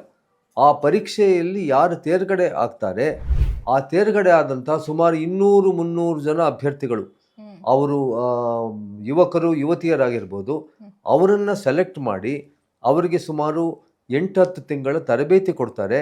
ತರಬೇತಿ ಸಮಯದಲ್ಲಿ ಊಟನೂ ಕೊಡ್ತಾರೆ, ವಸತಿ ಕೊಡ್ತಾರೆ, ಲೈಬ್ರರಿ ಕೊಡ್ತಾರೆ, ಗೈಡೆನ್ಸ್ ಒಂದು ಇನ್ಸ್ಟಿಟ್ಯೂಷನ್ ಕರೆದು ಅವರಿಂದ ಕೋಚಿಂಗ್ ಕೊಡಿಸ್ತಾರೆ. ಕೋಚಿಂಗ್ ಕೊಡಿಸಿದ ನಂತರ ಎಕ್ಸಾಮ್ಗೆ ಹೋಗಕ್ಕೆ ಹೆಲ್ಪ್ ಮಾಡ್ತಾರೆ. ಹಜ್ ಯಾತ್ರಿಗಳಿಗೆ ಅಂತ ಹೇಳಿ ಒಂದು ದೊಡ್ಡ ಹಜ್ ಭವನ ಮಾಡಿದ್ದಾರೆ. ಆ ಹಜ್ ಭವನದಲ್ಲಿ ನಮ್ಮ ಈ ಕರ್ನಾಟಕ ಸರ್ಕಾರ ಈ ರೀತಿ ಸಿವಿಲ್ ಸರ್ವಿಸ್ ಪರೀಕ್ಷೆ ಹೋಗುವ ಅಭ್ಯರ್ಥಿಗಳಿಗೆ ಏರ್ ಕಂಡೀಷನ್ ರೂಮ್ ಕೊಟ್ಟು ಎಂಥ ಫಸ್ಟ್ ಕ್ಲಾಸ್ ಫೆಸಿಲಿಟಿ ಇದೆ ಅಂದರೆ ನನಗೆ ಆಶ್ಚರ್ಯ ಆಗುತ್ತೆ. ಅಂಥ ಫೆಸಿಲಿಟಿ ಕೊಟ್ಟು ತರಬೇತಿ ಕೊಡ್ತಾರೆ. ಅಲ್ಪಸಂಖ್ಯಾತರಿಗೆ ದೆಹಲಿನಲ್ಲಿ ಹಲವಾರು ಇನ್ಸ್ಟಿಟ್ಯೂಷನ್ ಇದೆ. SC ST ವಿದ್ಯಾರ್ಥಿಗಳಿಗೆ, ಹಿಂದುಳಿದ ವಿದ್ಯಾರ್ಥಿಗಳಿಗೆ ಬೇಕಾದಷ್ಟು ಜನ ಮುಫತ್ತಾಗಿ ಟ್ರೈನಿಂಗ್ ಕೊಡ್ತಾರೆ. ಇಂತಹ ಸೌಲಭ್ಯಗಳೇನು ಅಂತ ಹೇಳಿ ನಿಮ್ಮ ತಾಲೂಕು ಕೇಂದ್ರದಲ್ಲಿರುವ ನಮ್ಮ ಸರ್ಕಾರಿ ಕಚೇರಿಗಳಿಗೆ ಹೋಗಿ, ಸರ್ ನನಗೆ ಈ ರೀತಿ ಸೌಲಭ್ಯ ಬೇಕು, ಎಲ್ಲಿ ಹೋಗ್ಬೋದು ಅಂದರೆ ಅವರು ಮಾಹಿತಿ ಕೊಡ್ತಾರೆ. ಅದಕ್ಕೆ ಯಾಕೆಂದರೆ ನನಗೆ ಪ್ರತಿ ವರ್ಷನೂ ಬದಲಾವಣೆ ಆಗುತ್ತೆ, ಹಾಗಾಗಿ ಅಪ್ಲಿಕೇಶನ್ ಫಾರಮ್ ಎಲ್ಲಿ ಹಾಕಬೇಕು ನನಗೆ ಗೊತ್ತಿರಲ್ಲ. ದಯವಿಟ್ಟು ನಿಮ್ಮ ತಾಲೂಕಲ್ಲಿ ಹೋಗಿ ಅದೇನು ಅಂತ ಕೇಳ್ಕೊಳ್ಳಿ. ಅವ್ರು ಕೇಳ್ಕೊಂಡು ನೀವು ಅಪ್ಲೈ ಮಾಡಿ. ಬಟ್ ಅದಕ್ಕೂ ಕೂಡ ಎಂಟ್ರೆನ್ಸ್ ಪರೀಕ್ಷೆ ಇದೆ. ಯಾಕೆಂದರೆ ಪ್ರತಿ ವರ್ಷವೂ ಸಾವಿರಾರು ಜನ, ಲಕ್ಷಾಂತರ ಜನ ವಿದ್ಯಾರ್ಥಿಗಳು ಬರ್ತಾರೆ. ಕರ್ನಾಟಕ ಸರ್ಕಾರ ಆಗಲಿ, ತಮಿಳುನಾಡು ಸರ್ಕಾರ ಆಗಲಿ, ಇವರೆಲ್ರಿಗೂ ಟ್ರೈನಿಂಗ್ ಕೊಡೋಕ್ಕೆ ಸಾಧ್ಯ ಇಲ್ಲ. ಹಾಗಾಗಿ ಕೆಲವ್ರಿಗೆ ಮಾತ್ರ ಕೊಡ್ತಾರೆ. ಅದು ಸ್ಪರ್ಧಾತ್ಮಕ ಪರೀಕ್ಷೆನೇ. ನೀವು ಫಸ್ಟ್ ಸ್ಪರ್ಧಾತ್ಮಕ ಪರೀಕ್ಷೆಯಲ್ಲಿ ಪಾಸ್ ಆದ್ರೇ ಅಲ್ಲಿ ನಿಮಗೆ ಟ್ರೈನಿಂಗ್ ಸಿಗೋದು. ಅದಕ್ಕೆ ನೀವು ತಯಾರಿ ಮಾಡ್ಕೊಳ್ಳಿ, ಅಲ್ಲಿಗೆ ಹೋಗಿ. ಒಂದು, ನಾನು ಈಗಾಗಲೇ ಹೇಳಿದಾಗೆ, ಮೊದಲು ಯಾವುದಾದ್ರೂ ಪರೀಕ್ಷೆ ಪಾಸಾದವರ ಗೈಡೆನ್ಸ್ ತೊಗೊಳ್ಳಿ. ಎರಡನೇದು, ನಿಮ್ಮ ಶಿಕ್ಷಕರು ಪ್ರೊಫೆಸರ್ಗಳ ಗೈಡೆನ್ಸ್ ತೊಗೊಳ್ಳಿ. ಮೂರನೇದು, ಕರ್ನಾಟಕ ಸರ್ಕಾರ, ಕೇಂದ್ರ ಸರ್ಕಾರ ಮತ್ತಿತರ ಸಂಘ ಸಂಸ್ಥೆಗಳು ಮುಫತ್ತಾಗಿ ಕೊಡ್ತಾ ಇರುವಂಥ ಕೋಚಿಂಗ್ ಕ್ಲಾಸ್ಗೆ ಹೋಗಿ. ಇದು ಯಾವುದೂ ಆಗದೆ ಹೋದರೆ, ನಿಮಗೆ ಅಕಸ್ಮಾತ್ ಹಣದ ಸೌಲಭ್ಯ ಇದ್ದರೆ ಕೋಚಿಂಗ್ ಇನ್ಸ್ಟಿಟ್ಯೂಟ್ಸ್ಗಳು ಸೇರ್ಕೊಳ್ಳಿ. ಈಗಿನ ಕಾಲದಲ್ಲಿ ತುಂಬ ಜನ 100ಕ್ಕೆ 80 ಜನ ಅಭ್ಯರ್ಥಿಗಳು ಸೆಲೆಕ್ಟ್ ಆದವರು ಕೋಚಿಂಗ್ ಸೆಂಟರ್ಗಳಿಂದನೇ ಬಂದಿದ್ದಾರೆ. ಅದನ್ನು ಕೂಡ ನಾನು ಹೇಳಲೇಬೇಕು. ಆದರೆ ಅದೇ ರೀತಿ 20% ಅಭ್ಯರ್ಥಿಗಳು ತಾವೇ ಸ್ವಂತವಾಗಿ ಅಭ್ಯಾಸ ಮಾಡಿ ಕೂಡ ಬಂದಿದ್ದಾರೆ. ಸ್ವಂತವಾಗಿ ಅಭ್ಯಾಸ ಮಾಡಿ ಬರಬೇಕಾದರೆ ಒಂದು ದಿನಕ್ಕೆ 12ರಿಂದ 13 ಗಂಟೆಗಳ ಕಾಲ ಅಭ್ಯಾಸ ಮಾಡಬೇಕು. ಕೋಚಿಂಗ್ ಕ್ಲಾಸ್ಗೆ ಹೋದರೆ ಅದು ಒಂದು 2 ಗಂಟೆ ಕಡಿಮೆ ಮಾಡಬಹುದು, ಒಂದು 10 ಅವರ್ಸ್ ಕಡಿಮೆ ಮಾಡೋದು. ಸುಮಾರು 1 ಲಕ್ಷ ರೂಪಾಯಿ ತನಕ ಫೀಸ್ ಇರುತ್ತೆ. ನನಗೆ ಗೊತ್ತಿಲ್ಲ ಎಷ್ಟು ಫೀಸ್ ಅಂತ. ಆ ರೀತಿ ನೀವು ಯಾವುದು ನಿಮ್ಗೆ ಏನು ಕರೆಕ್ಟ್ ಅನಿಸುತ್ತೆ ಅದು ಮಾಡಿ. ಕೋಚಿಂಗ್ ಕ್ಲಾಸ್ಗೆ ಹೋಗ್ಬೇಕಾದ್ರೆ ಇನ್ನೊಂದೇನು ಹೇಳಬೇಕು ಅಂದರೆ ಸಭಾ ಅವರೇ, ಪ್ರತಿಯೊಂದು ಮೂಲೆಗಳಲ್ಲಿ ಕೋಚಿಂಗ್ ಸೆಂಟರ್ ಇದಾವೆ ಸರ್. ಹೌದು, ಡಿಸ್ಟ್ರಿಕ್ಟ್ ಸೆಂಟರ್ ಅಲ್ಲೂ ಕೂಡ ಆಗಿದೆ. ಈಗ ಧಾರವಾಡದಲ್ಲಿ ನೀವು ಸಪ್ತಾಪುರ್ಗೆ ಹೋಗಿ ನೋಡಿ, ಸಪ್ತಾಪುರಲ್ಲಿ ಸಾವಿರಾರು ಜನ ವಿದ್ಯಾರ್ಥಿಗಳು ಕೋಚಿಂಗ್ ಸೆಂಟರ್ಗಳಿವೆ. ನೀವು ಕೋಚಿಂಗ್ ಸೆಂಟರ್ ಆಯ್ಕೆ ಮಾಡ್ಕೊಳ್ಬೇಕಾದ್ರೂ ಸ್ವಲ್ಪ ಯೋಚನೆ ಮಾಡಿ ಆಯ್ಕೆ ಮಾಡ್ಕೊಳ್ಳಿ. ಕೋಚಿಂಗ್ ಸೆಂಟರ್ಗಳು ಕೂಡ ಈಗ 2 ವಿಧದಲ್ಲಿ ಕೋಚಿಂಗ್ ಕೊಡ್ತಾರೆ, ಒಂದು ಆನ್ಲೈನ್ ಮತ್ತೆ ಒಂದು ಆಫ್ಲೈನ್.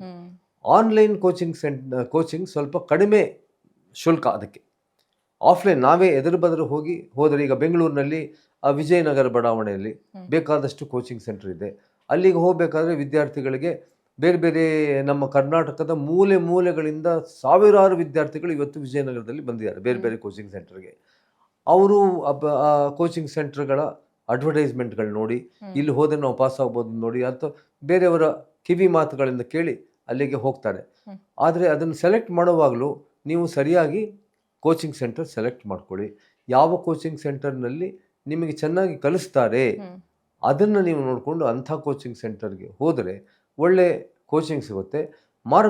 ಮಾರ್ಗದರ್ಶನವಿಲ್ಲದೆ ಏಕಲವ್ಯನಂತೆ ತಾನೇ ಸಿವಿಲ್ ಸರ್ವಿಸ್ ಪರೀಕ್ಷೆ ಪಾಸ್ ಮಾಡೋದು ಬಹಳ ಕಠಿಣ.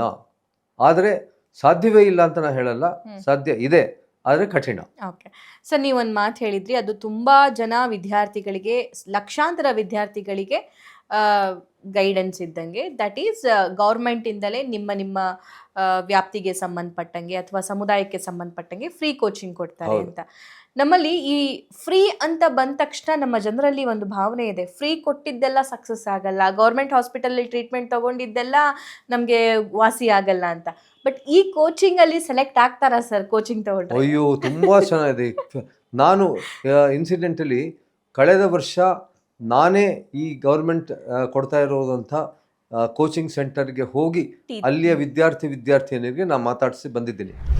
ಅಲ್ಲಿ ತುಂಬ ಸರ್ಕಾರ ಕೂಡ ಏನು ಮಾಡುತ್ತೆ ಅಂದರೆ, ಕರ್ನಾಟಕ ರಾಜ್ಯದಲ್ಲಿನ ಹಲವಾರು ಕೋಚಿಂಗ್ ಸೆಂಟರ್ಗಳಲ್ಲಿ ಕೆಲವು ಉತ್ತಮ ಕೋಚಿಂಗ್ ಸೆಂಟರ್ಗಳನ್ನು ಸೆಲೆಕ್ಟ್ ಮಾಡಿ ಅಂಥವರಿಂದ ಕೊಡಿಸ್ತಾರೆ. ಹಾಗಾಗಿ ಅದನ್ನು ಎಲ್ಲ ಸರ್ಕಾರಿ ಸವಲತ್ತುಗಳು ಸೇವೆಗಳು ಕೆಳಮಟ್ಟದ್ದು ಅಂತ ತಿಳ್ಕೊಬೇಡಿ. ಆ ಥರ ಕೆಳಮಟ್ಟದಿದ್ದರೆ ಜಯದೇವ ಆಸ್ಪತ್ರೆಗೆ ಹೃದ್ರೋಗ ಸಂಬಂಧಿ ಯಾರು ಹೋಗ್ತಿರ್ಲಿಲ್ಲ, ಕ್ಯಾನ್ಸರ್ ಆಸ್ಪತ್ರೆ ಬೆಂಗಳೂರು ಕಿದ್ವಾಯಿಗೆ ಯಾರು ಹೋಗ್ತಿರ್ಲಿಲ್ಲ. ಸರ್ಕಾರದ ಸೇವೆಯೆಲ್ಲ ಕಳಪೆ ಅಂತ ತಿಳ್ಕೊಳ್ಳೋದು ತುಂಬಾ ತಪ್ಪು. ನಾನು ಸರ್ಕಾರಿ ಅಧಿಕಾರಿಯಾಗಿದ್ದೆ, ಸರ್ಕಾರಿ ಸೇವೆನೂ ಚೆನ್ನಾಗಿದೆ, ಈ ಕೋಚಿಂಗ್ ಸೆಂಟರ್ಗಳು ಚೆನ್ನಾಗಿದೆ. ತುಂಬಾ ಜನ ಸೆಲೆಕ್ಟ್ ಆಗಿದ್ದಾರೆ, ತುಂಬಾ ಜನ ಈ ರೀತಿ ರಾಜ್ಯ ಸರ್ಕಾರದ ಕೋಚಿಂಗ್ ಸೆಂಟರ್ಗಳಿಗೆ ಹೋಗಿ ಸೆಲೆಕ್ಟ್ ಆಗಿರೋ ತುಂಬಾ ಜನ ಇದ್ದಾರೆ. ಅಲ್ಪಸಂಖ್ಯಾತರಿಗೆ ಈಗಲೇ ಹೇಳ್ತೀನಿ, ಅಲ್ಪಸಂಖ್ಯಾತರು ಅಲ್ಲದೆ ಇರೋರ್ಗೂ ದೆಹಲಿನಲ್ಲಿ ಫ್ರೀ ಕೋಚಿಂಗ್ ಸಿಗುತ್ತೆ. ಡೆಲ್ಲಿನಲ್ಲಿ ಜಾಮಿಯಾ ಮಿಲಿಯಾ ಅಂಥ ಜಾಗದಲ್ಲಿ ಒಳ್ಳೆ ಕೋಚಿಂಗ್ ಸಿಗುತ್ತೆ. ಆ ಒಳ್ಳೆ ಕೋಚಿಂಗ್ ತಗೊಂಡು ಅದು ಕೇವಲ ಅಲ್ಪಸಂಖ್ಯಾತರೇ ಅಲ್ಲ, ಅದು ಹೇಳಿದ್ದೀನಿ, ಅದೇ ಅಲ್ಪಸಂಖ್ಯಾತರ ಇನ್ಸ್ಟಿಟ್ಯೂಷನ್ ಆದರೂ ಸಹಿತ ಎಲ್ಲರಿಗೂ ಅಂದ್ರೆ ಅದು ಎಂಟ್ರೆನ್ಸ್ ಎಕ್ಸಾಮ್ ಎಲ್ಲ ಸಮುದಾಯದವರು ಅಲ್ಲಿಗೆ ಹೋಗ್ಬೋದು. ಓಕೆ ಸರ್, ನೀವು ಮಾರ್ಗದರ್ಶನ ಮಾಡ್ತೀರಲ್ಲ, ಎಷ್ಟು ಚಾರ್ಜ್ ಮಾಡ್ತೀರಾ? ನಾನು ಚಾರ್ಜ್ ಮಾಡೋದು, ನಾನು ಒಂದೇ ಒಂದು ಹೇಳ್ತೀನಿ, ನಾನು ಮಾರ್ಗದರ್ಶನ ಮಾಡೋರು ಪರೀಕ್ಷೆಯಲ್ಲಿ ಪಾಸಾಗಿ ಅಧಿಕಾರಿಯಾಗಿ ಸೇರಿಕೊಂಡು ನನಗೆ ಒಂದು ಸ್ವೀಟ್ ಡಬ್ಬ ತಂದುಕೊಟ್ರೆ ಅದೇ ನನ್ನ ಫೀಸ್. ಈಗಾಗಲೇ 2 ಕೊಟ್ಟಿದ್ದಾರೆ. ಆ ಶ್ರೀದೇವಿ ಅಂತ ನಾನು ಟ್ರೈನಿಂಗ್ ಕೊಟ್ಟಂತಹ ಒಬ್ಬಾಕೆ ಈಗಾಗಲೇ ಗೋವಾದಲ್ಲಿ ASP ಆಗಿದ್ದಾಳೆ. ಇನ್ನೊಬ್ಳು ಯರಗಟ್ಟಿ ಅಂತ ಇದ್ದಾಳೆ. ಯರಗಟ್ಟಿ ಈಗ ಪಾಂಡಿಚೇರಿ, ಈಗ ತಾನೇ ಎಲೆಕ್ಷನ್ ನಡೀತು, ಪಾಂಡಿಚೇರಿ ಎಲೆಕ್ಷನ್, ಅವರಿಬ್ರು ನಮ್ಮ ಮನೆಗೆ ಬಂದು ಒಂದು ಸ್ವೀಟ್ ಡಬ್ಬ ತಂದುಕೊಟ್ರು. ಅದು ನನಗೆ ಕೋಟಿ ಗಟ್ಟಲೆ ಹಣ ಕೊಡ್ರೆ ಖುಷಿ ಕೊಡು.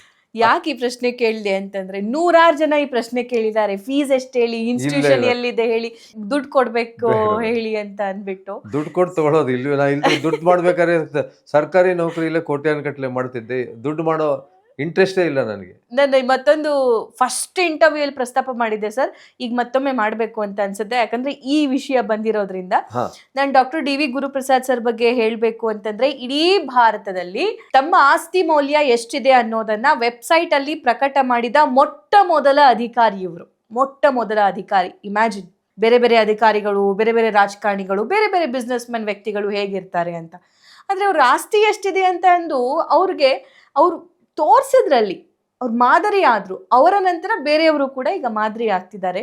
ಹೆಂಗ್ ಬಂತು ಈ ಐಡಿಯಾ, ಎಲ್ಲಿಂದ ಬಂತು ಅಂದ್ರೆ, ನಾನು ಆ ಸಮಯದಲ್ಲಿ ಕರ್ನಾಟಕ ರಾಜ್ಯದ PSI ರಿಕ್ರೂಟ್ಮೆಂಟ್ ಬೋರ್ಡ್ ಚೇರ್ಮನ್ ಆಗಿದ್ದೆ. ಬಹಳ ಜನ PSI ರಿಕ್ರೂಟ್ಮೆಂಟ್ ಆದ್ರೆ ಲಕ್ಷ ದುಡ್ಡು ಕೊಡಬೇಕು, ದುಡ್ಡು ಇಲ್ದವ್ರೆ PSI ಆಗೋಕೆ ಸಾಧ್ಯ ಇಲ್ಲ ಅಂತ ಹೇಳಿದ್ರು. ನಾನು ಯಾರ ಹತ್ರನೂ ಒಂದು ನಯಾ ಪೈಸಾ ತಗೊಳ್ಳದೆ 250 PSIಗಳನ್ನು ಸೆಲೆಕ್ಟ್ ಮಾಡ್ತೀನಿ, ಒಂದು 10,000 ಜನ ಕಾನ್ಸ್ಟೇಬಲ್ಗಳನ್ನ ಸೆಲೆಕ್ಟ್ ಮಾಡಿದ್ದೀನಿ. ಕೆಲವರು ಇಲ್ಲ, ಇವರೆಲ್ಲ ಬಾಯಲ್ಲಿ ಹೇಳ್ತಾರೆ, ಸುಮ್ಮನೆ ಬಾಯಲ್ಲಿ ಹೇಳ್ತಾರೆ. ಕೆಲವರು ಮಾತಾಡೋರು ಇರ್ತಾರಲ್ಲ, ಸೀತಾ ಮಾತೆ ಬಗ್ಗೆ ಕೂಡ ಮಾತಾಡಿದ್ರು, ರಾಮರಾಜ ಈ ಕಮೆಂಟ್ ಅಲ್ಲೂ ಮಾತಾಡಿದ್ದಾರೆ PSI ಬಗ್ಗೆ, ಬಟ್ ನಾನು ಕೇಳಕ್ ಇಷ್ಟ ಇಲ್ಲ. ಬೇಡ, ಜನ ಮಾತಾಡೋ, ಈಗ ಎಲುವಿಲ್ಲದ ನಾಲಿಗೆ ಆಚಾರವಿಲ್ಲದ ನಾಲಿಗೆ ಅಂತಾನೆ ಹೇಳ್ತಾರೆ, ಹಾಗಾಗಿ ಮಾತಾಡ್ತಾರೆ. ಅದು ತೋರಿಸ್ಬೇಕಂತ ಹೇಳಿ ನಾನು ನನ್ನ ಆಸ್ತಿ ವಿವರಗಳನ್ನ 2009ರಲ್ಲಿ ನಾನು DGP CID ಆದಾಗ ಆಸ್ತಿ ವಿವರ ಪ್ರಕಟ ಮಾಡಿದೆ. ಅದು ಈಗಲೂ ವೆಬ್ಸೈಟಲ್ಲಿ ಸಿಗುತ್ತೆ, ಯಾರಾದರೂ ಹೋದ್ರೆ. ಯಾಕೆಂದ್ರೆ ಒಂದ್ಸಲ ನೀವು ಇಂಟರ್ನೆಟ್ಟಲ್ಲಿ ಹಾಕ್ಬಿಟ್ರೆ ಅದು ಅಳಿಸೋಕ್ಕಾಗಲ್ಲ. ಅದನ್ನ ಆವಾಗ ನೋಡ್ಕೊಳ್ಳಿ. ಇವಾಗಲೂ ಬಂದು ನಾನು ಹೇಗಿದ್ದೀನಿ ಅಂತ ನೋಡ್ಕೊಳ್ಳಿ. ನಾನು ರಿಟೈರ್ ಆಗಿ 15 ವರ್ಷ ಆಗೋಯ್ತು. ಅದು ಹಾಕಬೇಕು ಅಂತ ಬಂತು. ಯಾಕೆ ಬಂತಂದ್ರೆ, ಆ ಒಂದು ಸಮಾಜದಲ್ಲಿ ಪಾರದರ್ಶಕತೆ ಇರಬೇಕು ಅಂತ. ಆ ಟೈಮಲ್ಲಿ ನಮ್ಮ ಭಾರತದ ಸುಪ್ರೀಂ ಕೋರ್ಟ್ ಮುಖ್ಯ ನ್ಯಾಯಾಧೀಶರು ಒಂದು ಇದು ಕೊಟ್ಟಿದ್ರು, ಒಂದು ಡೈರೆಕ್ಷನ್ನು, ಈ ಜಡ್ಜ್ಗಳು ಈ ರೀತಿ ಹಾಕಬೇಕು ಅಂತ. ನನ್ನದೇ ಕ್ಲಾಸ್ಮೇಟ್ ಒಬ್ರು ಜಡ್ಜ್ ಇದ್ರು, ಅವರ ಇನ್ಷಿಯಲು ಡಿ ವಿ ಶೈಲೇಂದ್ರ ಕುಮಾರ್ ಅಂತ. ಅವರು ಈಗ ಸದ್ಯಕ್ಕೆ ಬದುಕಿಲ್ಲ. ಶೈಲೇಂದ್ರ ಕುಮಾರ್ ಅವರು ಫಸ್ಟ್ ಹೈಕೋರ್ಟ್ ಜಡ್ಜ್ ತಮ್ಮ ಆಸ್ತಿ ವಿವರ ಪ್ರಕಟ ಮಾಡಿದ್ರು. ನನ್ನ ಗೆಳೆಯ ಜಡ್ಜ್ ಮಾಡಿದ್ದಾರೆ ಅಂತ ಹೇಳಿ ಅದರಿಂದ ನನಗೂ ಪ್ರಭಾವ ಬಂತು. ನಾನು ಅದು ಪ್ರಕಟ ಮಾಡಿದೆ. ಇವತ್ತಿಗೂ ಅದು ನೀವು ಹೇಳಿದಾಗ ಇನ್ನೂ ರೆಕಾರ್ಡಲ್ಲೇ ಇದೆ. ಮೊಟ್ಟ ಮೊದಲ IPS ಅಧಿಕಾರಿ ನಾನು. ಎಸ್, ತುಂಬಾ ಜನರಿಗೆ ಸ್ಫೂರ್ತಿ ಮತ್ತು ಮಾದರಿ ಕೂಡ. ಹೌದು ಸರ್. ಓಕೆ, ನೀವಂತೂ ಫ್ರೀ ಇರಲ್ಲ, ಯಾವಾಗ್ಲೂ ವರ್ಕು, ಯಾವಾಗ್ಲೂ ಟ್ರಾವೆಲ್, ಯಾವಾಗ್ಲೂ ಪುಸ್ತಕ, ಯಾವಾಗ್ಲೂ ಬರವಣಿಗೆ, ಯಾವಾಗ್ಲೂ ಗೈಡೆನ್ಸ್. ಹೌದು. ಹೊಸ ಪುಸ್ತಕ ಯಾವ್ದು ಬರ್ತಿದೆ? ನನ್ನ ಹೊಸ ಪುಸ್ತಕ ಇನ್ನೇನು ಬರ್ತಾ ಇದೆ, ಪ್ರಿಂಟ್ ಆಗಿ 2 ದಿವಸದಲ್ಲಿ ಬರ್ಬೋದು. ಅದು ನೀವೆಲ್ಲ ತುಂಬಾ ಜನ ಧುರಂಧರ್ ಪಿಕ್ಚರ್ ನೋಡಿದ್ದೀರಾ. ಆ ಧುರಂಧರ್ ಪಿಕ್ಚರ್ ಅಲ್ಲಿ ನಾನು ಧುರಂಧರ್ 1 ನೋಡಿದ್ದೀನಿ, ಧುರಂಧರ್ 2 ನೋಡಿದ್ದೀನಿ. ಅದು ಭಾರತದಿಂದ ಪಾಕಿಸ್ತಾನಕ್ಕೆ ಹೋಗಿ ಒಬ್ಬ ಗೂಢಚರ್ಯೆ ಮಾಡುವಂತ ಕತೆ. ಧುರಂಧರ್ ಕತೆ ಸತ್ಯ ಕಥೆ ಅಲ್ಲ, ಸತ್ಯಕ್ಕೆ ಹತ್ತಿರವಾಗಿರುವ ಕತೆ. ನಾನು ಇಲ್ಲಿವರೆಗೂ ಬರೆದಿರೋದೆಲ್ಲ ಸತ್ಯ ಘಟನೆಗಳೇ. ನಾನು ಬರೆದಿರೋ 108 ಪುಸ್ತಕನೂ ಸತ್ಯ ಘಟನೆ ಆಧಾರಿತಾನೆ, ಸತ್ಯ ಬಿಟ್ಟು ಬೇರೆ ಬರೆಯೋದಿಲ್ಲ. ಸೊ ಈ ರೀತಿ ನಮ್ಮ ದೇಶದಿಂದ ಪಾಕಿಸ್ತಾನಕ್ಕೆ ಹೋಗಿ ಬೇಹುಗಾರಿಕೆ ಮಾಡಲಿಕ್ಕೆ ಪಾಕಿಸ್ತಾನಕ್ಕೆ ಹೋಗಿ ಅಲ್ಲಿ ಅವರಿಗೆ ಆದ ಅನುಭವಗಳು ಮತ್ತು ಅಲ್ಲಿ ಪಾಕಿಸ್ತಾನದಲ್ಲಿ ಅವರು ಸಿಕ್ಕಿ ಹಾಕಿಕೊಂಡು ಪಟ್ಟ ಸಂಕಷ್ಟಗಳು, ಅವರ ಪಾಡುಗಳು, ಅದರ ಬಗ್ಗೆ ಬರಿಬೇಕಂತ ಹೇಳಿ 7 ಜನರ ಬಗ್ಗೆ ನಾನು ಈ ಪುಸ್ತಕ ಬರೆದಿದ್ದೀನಿ. ಪುಸ್ತಕದ ಹೆಸರು ಪಾಕ್ನಲ್ಲಿ ನಮ್ಮ ಧುರಂಧರರು ಅಂತ. ಪುಸ್ತಕದ ಹೆಸರು ಧುರಂಧರ ಅಂತ ಸೇರಿಸಿದ್ದೀನಿ. ಹೇಗೆ ನಮ್ಮ ದೇಶದಿಂದ ಅಂದರೆ ಬೇಹುಗಾರಿಕೆ ಅವರು ಕೇವಲ RNDW ಇಂದ ಹೋಗಿಲ್ಲ, ಬೇರೆ ಬೇರೆ ಆರ್ಗನೈಸೇಷನ್ ಕಡೆಯಿಂದ ಹೋಗಿ ಏನೇನಾಯ್ತು ಅವ್ರಿಗೆ ಅಂತ ಹೇಳಿ ನಿಜವಾದ ಸ್ಟೋರೀಸ್ ಬರೆದು. ಇದು ಬರೆಯೋದ್ರಲ್ಲಿ ಇನ್ನೊಂದೇನು ಮುಖ್ಯ ಕಾರಣ ಏನಾಯ್ತಂದ್ರೆ, ಒಬ್ಬ ಬೇಹುಗಾರನ ಜೀವನ ಹೇಗೆ ಅಂದರೆ, ಆತ ಯಾರಿಗೂ ಕಾಣದಂತಿರ್ತಾನೆ, ಎಲೆಮರೆಯ ಕಾಯಿ ಅಂತಿರ್ತಾನೆ. ಯಾವುದೇ ನಾವು ಜೇಮ್ಸ್ ಬಾಂಡ್ ಇಷ್ಟೆಲ್ಲ ಮಾತಾಡ್ತೀವಲ್ಲ, ಜೇಮ್ಸ್ ಬಾಂಡ್ ಕೂಡ ನಿಜವಾದ ವ್ಯಕ್ತಿ ಅಲ್ಲ. ಅಂದರೆ ಅವನು ಅವನ ಮೇಲೆ ಇದಾಗಿರೋದು. ಒಬ್ಬ ಇಂಥ ಬೇಹುಗಾರನಿದ್ದ ಅಂತ ಅವನ ಬಗ್ಗೆ ಯಾವುದೇ ಜನಕ್ಕೆ ಗೊತ್ತಾಗಲ್ಲ. ಆತ ಬೇಹುಗಾರಿಕೆ ಮಾಡಿ ಎಷ್ಟೋ ಸಲ ಜೈಲಿಗೆ ಹೋಗ್ಬೋದು, ಇಲ್ಲ ಎಷ್ಟೋ ಸಲ ಪ್ರಾಣನೂ ಕಳ್ಕೊಬೋದು, ಎಷ್ಟೋ ಸಲ ಸುಖವಾಗಿ ವಾಪಸ್ ಬರ್ಬೋದು, ರಿಟೈರ್ ಆಗ್ಬೋದು. ಆದರೆ ಒಬ್ಬ ರಿಟೈರ್ಡ್ ಆದ ಬೇಹುಗಾರ, ರಿಟೈರ್ಡ್ ಆದ ಗೂಢಚಾರ, ಇವನ ಬಗ್ಗೆ ಯಾರಿಗೂ ಗೊತ್ತೇ ಇರಲ್ಲ. ಅವರ ಮನೆಯವರು ಕೂಡ ಅವನು ಹೇಳೋಕ್ಕಾಗಲ್ಲ. ನಾನು ಹೀಗೆ ಮಾಡಿದೆ ಇಲ್ಲಿ ಹೋದೆ, ಯಾಕೆಂದ್ರೆ ಅವರು ಇದೊಂಥರ ಗುಟ್ಟಿನ ಪ್ರಪಂಚ, ಸೀಕ್ರೆಟ್ ವರ್ಲ್ಡ್. ಅದರಲ್ಲಿ ಅವರು ನಾನು ಹೀಗೆ ಮಾಡಿದೆ, ನಾ ಹಾಗೆ ಮಾಡಿದೆ, ಅವರ ಸಾಹಸ ಕೂಡ ಅವನೇನು ಹೇಳ್ಕೊಳಕ್ಕಾಗಲ್ಲ. ಆತ ವಾಪಸ್ ಬಂದ ನಂತರ ನನ್ನ ಪುಸ್ತಕದಲ್ಲಿ ಒಂದೇ ಒಂದು ಬರೆದಿದ್ದೇನೆ, ಇಂಗ್ಲಿಷ್ನಲ್ಲಿ ಒಂದು ಮಾತಿದೆ, ಅನ್ವೆಪ್ಟ್ ಅನ್ಸಂಗ್ ಅನ್ಆನರ್ಡ್ ಅಂತ. ಯಾರಾದ್ರೂ ಒಬ್ಬ ವ್ಯಕ್ತಿ ಸತ್ತರೆ ಅವನ ಬಗ್ಗೆ ಅಳುವುದಿಲ್ಲ, ಅವನಿಗೆ ಯಾವುದೇ ರೀತಿಯ ಗೌರವ ಕೊಡೋದಿಲ್ಲ, ಏನು ಗೌರವ ಸಿಗೋಲ್ಲ, ಅವನು ಹಾಗೆ ಎಲೆಮರೆಕಾಯಾಗಿ ಹೊಟ್ಟೋಗ್ತಾನೆ. ಹಾಗೆ ಇಂತಹ ಕೆಲವರು ಇವ್ರು ಏನ್ ಮಾಡಿದ್ರು, ಅವ್ರು ಎಂಥ ತೊಂದರೆಗಳು ಅನುಭವಿಸಿದ್ರು. ಗೂಢಚರ್ಯೆ ಅನ್ನೋದು ಕೇವಲ ಒಂಥರ ರೊಮ್ಯಾಂಟಿಕ್ ಇಲ್ಲ, ಅಲ್ಲಿ ಸಾಕಷ್ಟು ದೈಹಿಕವಾಗಿ ಮಾನಸಿಕವಾಗಿ ತೊಂದರೆ ಅನುಭವಿಸ್ಬೇಕಾಗತ್ತೆ, ತಮ್ಮ ಕುಟುಂಬದವರಿಂದ ದೂರವಾಗಿರ್ಬೇಕಾಗತ್ತೆ. ಆ ಕುಟುಂಬದವರಿಗೆ ಅವ್ರೇನ್ ಮಾಡ್ತಾರೆ ಅಂತಾನೆ ಗೊತ್ತಿರೋದಿಲ್ಲ, ಕೆಲವು ಸಲ ಬದುಕಿದ್ದಾರೆ ಇಲ್ಲ ಸತ್ತಿದ್ದಾರೆ ಗೊತ್ತಿರಲ್ಲ. ಆ ಥರ ರಿಯಲ್ ಆಗಿ ಏನಾಯ್ತು ಅಂತ ಸ್ಟೋರೀಸ್ ಬರೆದಿದ್ದೀನಿ. ಇದು ಸಪ್ನಾ ಬುಕ್ ಹೌಸ್ ಇದು ಪ್ರಕಟ ಮಾಡ್ತಾ ಇದೆ. ಇನ್ನೊಂದು ವಾರದಲ್ಲಿ, ಅಂದ್ರೆ ಮುಂದಿನ ವಾರ 15-16ನೇ ತಾರೀಕು ಅಷ್ಟೊತ್ತಿಗೆ ಮಾರುಕಟ್ಟೆಗೆ ಬರ್ತದೆ. 195 ರೂಪಾಯಿ ಒಂದು ಅಷ್ಟೇ ಪೇಜ್ಗಳ ಪುಸ್ತಕ ಇದು. ಇದರಲ್ಲಿ ಎಲ್ಲ ನೈಜ ಘಟನೆ ಆಧರಿಸಿ ಅದನ್ನ ಬರ್ತೀನಿ. ಅದರಲ್ಲಿ ನೀವು ಕೇಳ್ಬೋದು, ನೆಕ್ಸ್ಟ್ ಪ್ರಶ್ನೆ ನಾನೇ ಮೊದಲೇ ಹೇಳ್ಬಿಡ್ತೀನಿ, ಯಾರ್ಯಾರು ಅಂತ. 7 ಜನ ಇದ್ದಾರೆ, ಎಲ್ಲರ ಹೆಸರು ಈಗ ನಾನು ಹೇಳಲ್ಲ. ಅದು ಮೋಹನ್ ಲಾಲ್ ಭಾಸ್ಕರ್ ಅಂತ, ಮಿಲಿಟರಿಯಿಂದ ಹೋದಂತಹ, ಆರ್ಮಿಯಿಂದ ಹೋದಂತಹ ಗೂಢಚಾರ. 1968ರಲ್ಲಿ ಆತ ಪಾಕಿಸ್ತಾನಕ್ಕೆ ಹೋಗಿ ಸುಮಾರು 8 ವರ್ಷ ಕಾಲ, 74ರವರೆಗೆ 6 ವರ್ಷಗಳ ಕಾಲ ಪಾಕಿಸ್ತಾನದ ಜೈಲಿನಲ್ಲಿದ್ದು, ಅಲ್ಲಿ ಪಾಕಿಸ್ತಾನದ ಸೈನಿಕರು, ಅಧಿಕಾರಿಗಳು, ಪೊಲೀಸರು ಕೊಡುವಂತಹ ನಿರಂತರ ಚಿತ್ರಹಿಂಸೆಯನ್ನು ತಡ್ಕೊಂಡು ವಾಪಸ್ ಬಂದ ಒಂದು ಶುರು ಆಗುತ್ತೆ. ಹೆಚ್ಚಿಗೆ ಪೋರ್ಷನ್ ಅವನದಿದೆ. ಅದಾದ ಮೇಲೆ ಈಗ ನಮ್ಮ ಕುಲ್ಭೂಷಣ್ ಜಾಧವ್ ಅವರು, ಕುಲ್ಭೂಷಣ್ ಜಾಧವ್ ಅವರಿಗೆ ಪಾಕಿಸ್ತಾನ ಗಲ್ಲಿಗೆ ಏರಿಸಬೇಕು ಅಂತ ಹೇಳಿ ಆರ್ಡರ್ ಕೊಟ್ಟಿತ್ತು. ನಮ್ಮ ದೇಶ ಇಂಟರ್ನ್ಯಾಷನಲ್ ಕೋರ್ಟ್ ಆಫ್ ಜಸ್ಟಿಸ್ಗೆ ಹೋಗಿ ಅಲ್ಲಿ ಅಪೀಲ್ ಮಾಡಿ ಅವರ ಮರಣದಂಡನೆ ಈಗ ನಿಲ್ಲಿಸಲಾಗಿದೆ. ಅವರ ಬಗ್ಗೆ ಕೂಡ ಬರೆದಿದ್ದೀನಿ. ಕೆಲವರು ಬಹಳ ಜನಕ್ಕೆ ಗೊತ್ತಿಲ್ಲ, ನಮ್ಮ ಭಾರತದ ಒಬ್ಬ ಗೂಢಚಾರನ ಪಾಕಿಸ್ತಾನದ ಈಗಾಗಲೇ ಗಲ್ಲಿಗೆ ಏರಿಸಿದ್ದಾರೆ. ಭಾರತ ಯಾವುದು ಪಾಕಿಸ್ತಾನದ ಗೂಢಚಾರನ ಗಲ್ಲಿಗೆ ಏರಿಸಿಲ್ಲ. ಈ ರೀತಿ ಸುಮಾರು 500 ಜನ ಗೂಢಚಾರರು ಇಂಡಿಯಾದಿಂದ ಪಾಕಿಸ್ತಾನಕ್ಕೆ ಹೋಗಿ ವಾಪಸ್ ಬಂದಿದ್ದಾರೆ. ಒಬ್ಬ ಅಂತೂ ಈಗ ಮಡ್ರಾಸ್ನಲ್ಲಿ ಒಂದು ಹೋಟೆಲ್ನಲ್ಲಿ ವೇಟರ್ ಆಗಿದ್ದಾನೆ, ಈಗಲೂ ವೇಟರ್ ಆಗಿದ್ದಾನೆ. ಇನ್ನು ಕೆಲವರು ತಮಗೆ ಕೆಲವು ಸವಲತ್ತುಗಳು ಸಿಗಬೇಕು ಅಂತ ಹೇಳಿ ಒಂದು ಗುಂಪು ಮಾಡ್ಕೊಂಡು ಹೋರಾಡ್ತಿದ್ದಾರೆ. ಕೆಲವರು ಸಾಲಗಾರರಾಗಿ ಬೇರೆ ಬೇರೆ ರೀತಿಯ ರೋಗಗಳು ಬಂದು ಆಸ್ಪತ್ರೆಯಲ್ಲಿ ದುಡ್ಡು ಕೊಡೋಕ್ಕೆ ಆಗದೆ ಮರಣವನ್ನು ಅನುಭವಿಸಿದ್ದಾರೆ. ಇಂಥವ್ರು ಯಾಕೆಂದ್ರೆ ಅವರು ವಾಪಸ್ ಬಂದ ಮೇಲೆ ಅವ್ರಿಗೇನು ಯಾವ ರೀತಿ ಗೌರ್ಮೆಂಟ್ ಸವಲತ್ತು ಸಿಗೋಲ್ಲ. ಹೌದಾ? ಅದೇ ನನ್ನ ಪುಸ್ತಕದ ತಿರುಳು.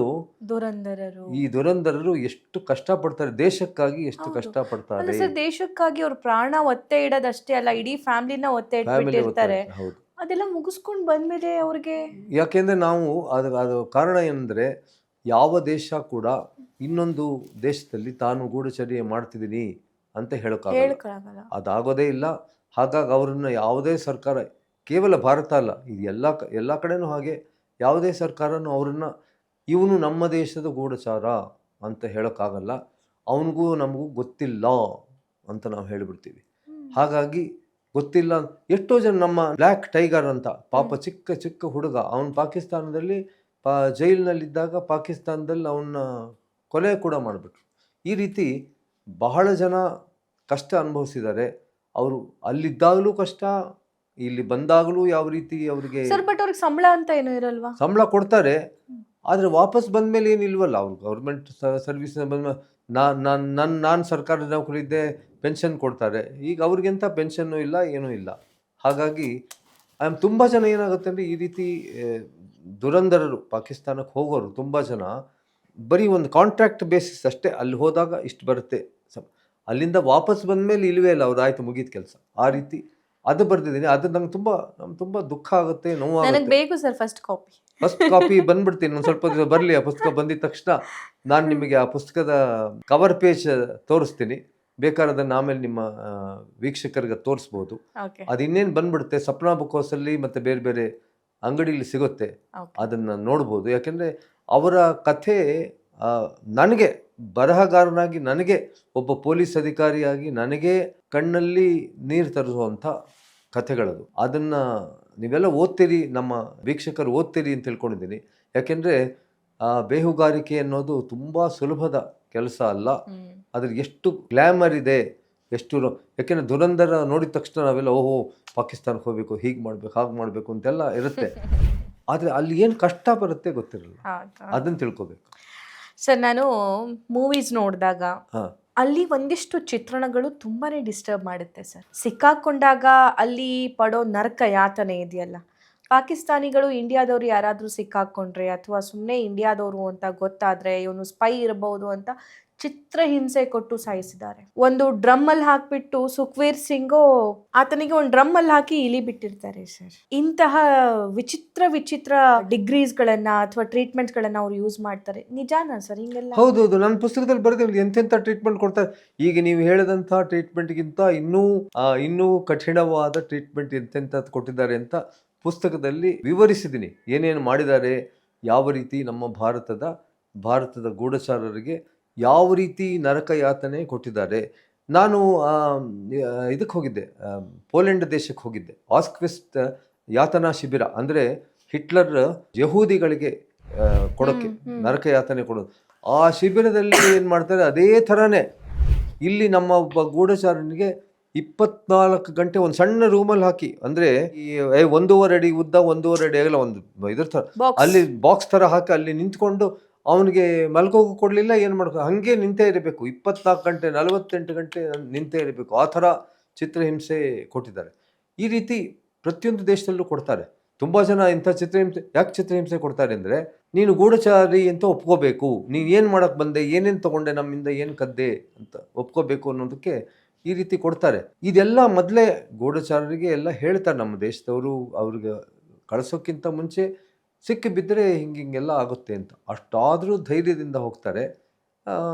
ಆ ಕಥೆ ಇದೆ, ಓದಿ ನೀವು. ನಾನೀಗೆಲ್ಲ ಬಾಯಲ್ಲಿ ಹೇಳ್ಬಿಟ್ರೆ ಪುಸ್ತಕ ನೀವು ಓದಕ್ಕೆ ಕ್ಯೂರಿಯಾಸಿಟಿ ಇರಲ್ಲ. ಬಟ್ ನಾನೊಂದು ಪ್ರಶ್ನೆ ಕೇಳಬೇಕು ಸರ್, ಇದು ನಿಮ್ಮ ವೈಯಕ್ತಿಕ ಪ್ರಶ್ನೆ. ನಿಮ್ಮ ಪುಸ್ತಕಗಳು ಹೇಗಿರುತ್ತೆ ಅಂದರೆ, ಯಾವ ಕ್ರೈಮ್ ಥ್ರಿಲ್ಲರ್ ಸಿನಿಮಾಗೂ ಕಡಿಮೆ ಇರೋದಿಲ್ಲ ಅನ್ನೋ ಥರ ಇರುತ್ತೆ. ನೀವು ಸೆಲೆಕ್ಷನ್ ಮಾಡ್ಕೊಂಡಿರೋ ಟಾಪಿಕ್ಸ್ ಕೂಡ ಹಾಗಿರುತ್ತೆ.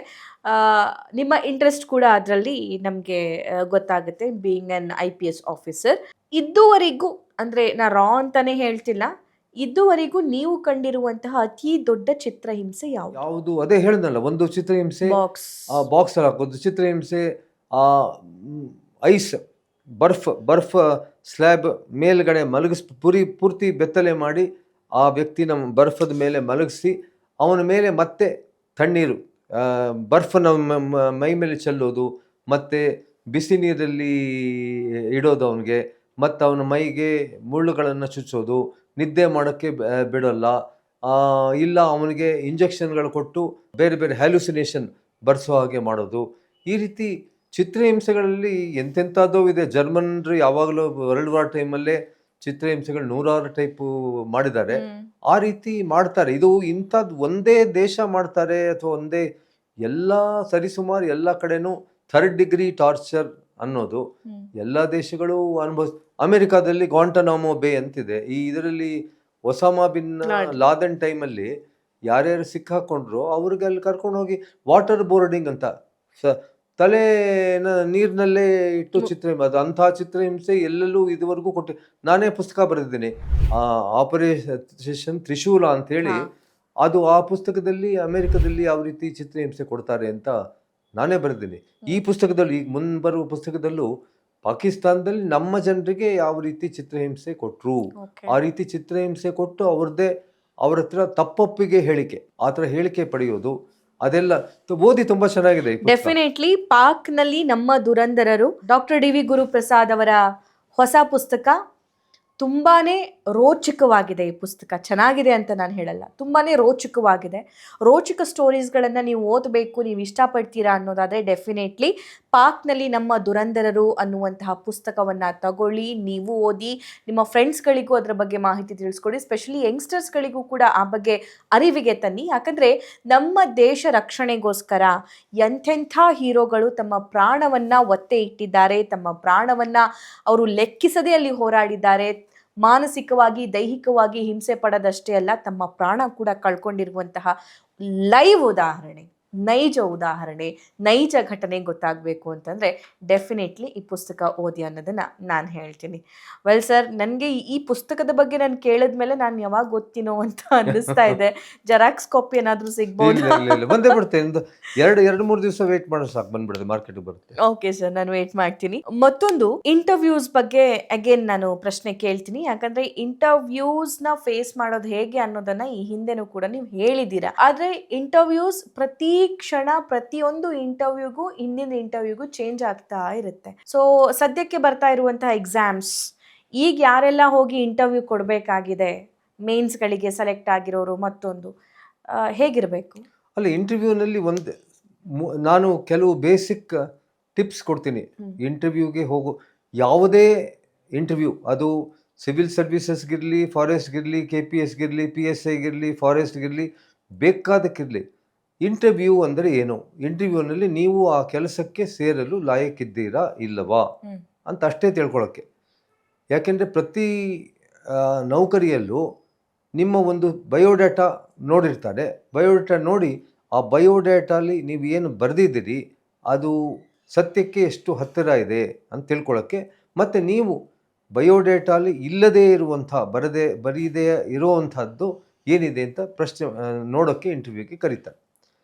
ಮೊಟ್ಟ ಮೊದಲು ಇಂಟರ್ವ್ಯೂಗೆ ನಾವು ಹೋಗಬೇಕಾದರೆ ನಮ್ಮ ಸಬ್ಜೆಕ್ಟ್ ಬಗ್ಗೆ, ನಾವು ಯಾವ ಕೆಲಸಕ್ಕಾಗಿ ಇಂಟರ್ವ್ಯೂಗೆ ಹೋಗ್ತಾ ಇದ್ದೀವಿ ಆ ಕೆಲಸದ ಬಗ್ಗೆ ನಮಗೆ ಮಾಹಿತಿ ಇರಬೇಕು. ಈಗ ನೀವು IPSಗೆ ಇಂಟರ್ವ್ಯೂಗೆ ಹೋಗ್ತಿದ್ದೀರಿ, ಇಲ್ಲ CAPFಗೆ ಹೋಗ್ತಿದ್ದೀರಿ, ಆ ಸೆಂಟ್ರಲ್ ಆರ್ಮ್ ಪೊಲೀಸ್ ಫೋರ್ಸ್ ಯಾವ್ಯಾವುದು ಅಂತ ಕೇಳಿದ್ರೆ ನಾವು BSF ಇದೆ, CRPF ಇದೆ, ITBP ಇದೆ ಇತ್ಯಾದಿ ನಾವು ಹೇಳೋಕ್ಕೆ ಬರಬೇಕು. ಸೆಂಟ್ರಲ್ ಪೊಲೀಸ್ ಫೋರ್ಸ್ ಯಾವುದು ಅಂತ ಗೊತ್ತಿಲ್ಲದೆ ಅದಕ್ಕೆ ಇಂಟರ್ವ್ಯೂಗೆ ಹೋಗೋಕ್ಕೆ ಸಾಧ್ಯ ಇಲ್ಲ. ಹಾಗೆ ಪೊಲೀಸ್ ಕಾನ್ಸ್ಟೇಬಲ್ ಇಂಟರ್ವ್ಯೂಗೆ ನೀವು ಹೋಗ್ಬೇಕಾದ್ರೆ ಕಾನ್ಸ್ಟೇಬಲ್ ಕರ್ತವ್ಯಗಳೇನು ಅದನ್ನು ಚೂರು ತಿಳ್ಕೊಂಡಿರ್ಬೇಕಲ್ಲ. ಯಾಕೆಂದರೆ ಆ ಕೆಲಸ ನಾನು ಮಾಡೋಕ್ಕೆ ಹೋಗ್ತಿರ್ಬೇಕಾದ್ರೆ ಆ ಕೆಲಸದ ಬಗ್ಗೆ, ಆ ನೌಕರಿ ಬಗ್ಗೆ ನನಗೆ ಒಂದು ಸ್ವಲ್ಪ ಮಾಹಿತಿ ಇರಬೇಕು. ಆ ಮಾಹಿತಿ ಸ್ವಲ್ಪ ಬೇಕು. ಎರಡನೇದು, ಸಿವಿಲ್ ಸರ್ವಿಸಸ್ ಇಂಟರ್ವ್ಯೂ ಆಗಲಿ ಅಥವಾ ಗೆಸ್ಟೆಡ್ ಆಫೀಸರ್ಸ್ ಇಂಟರ್ವ್ಯೂಗಳಲ್ಲಾಗಲಿ, ನೀವು ನಿಮ್ಮ ಮೆಂಟಲ್ ಮೇಕಪ್ ಹೇಗಿದೆ. ಯಾಕೆಂದರೆ ಒಬ್ಬ ಅಧಿಕಾರಿಯಾಗಿ ನೀವು ಹಲವಾರು ಒತ್ತಡಗಳಿಗೆ ಒಳಗಾಗ್ತೀರಿ. ಆ ಒತ್ತಡಗಳಿಗೆ ಒಳಗಾದಾಗ ನೀವು ಯಾವ ರೀತಿ ಪ್ರತಿಕ್ರಿಯೆ ನೀಡ್ತೀರಿ. ನಾವು ಉದಾಹರಣೆಗೆ ಏನಾದರೂ ಒಂದು ಅಪಾಯ ಎದುರಾದಾಗ ಎರಡೇ ತರಹದ ರಿಯಾಕ್ಷನ್ ತೋರಿಸ್ತೀವಿ.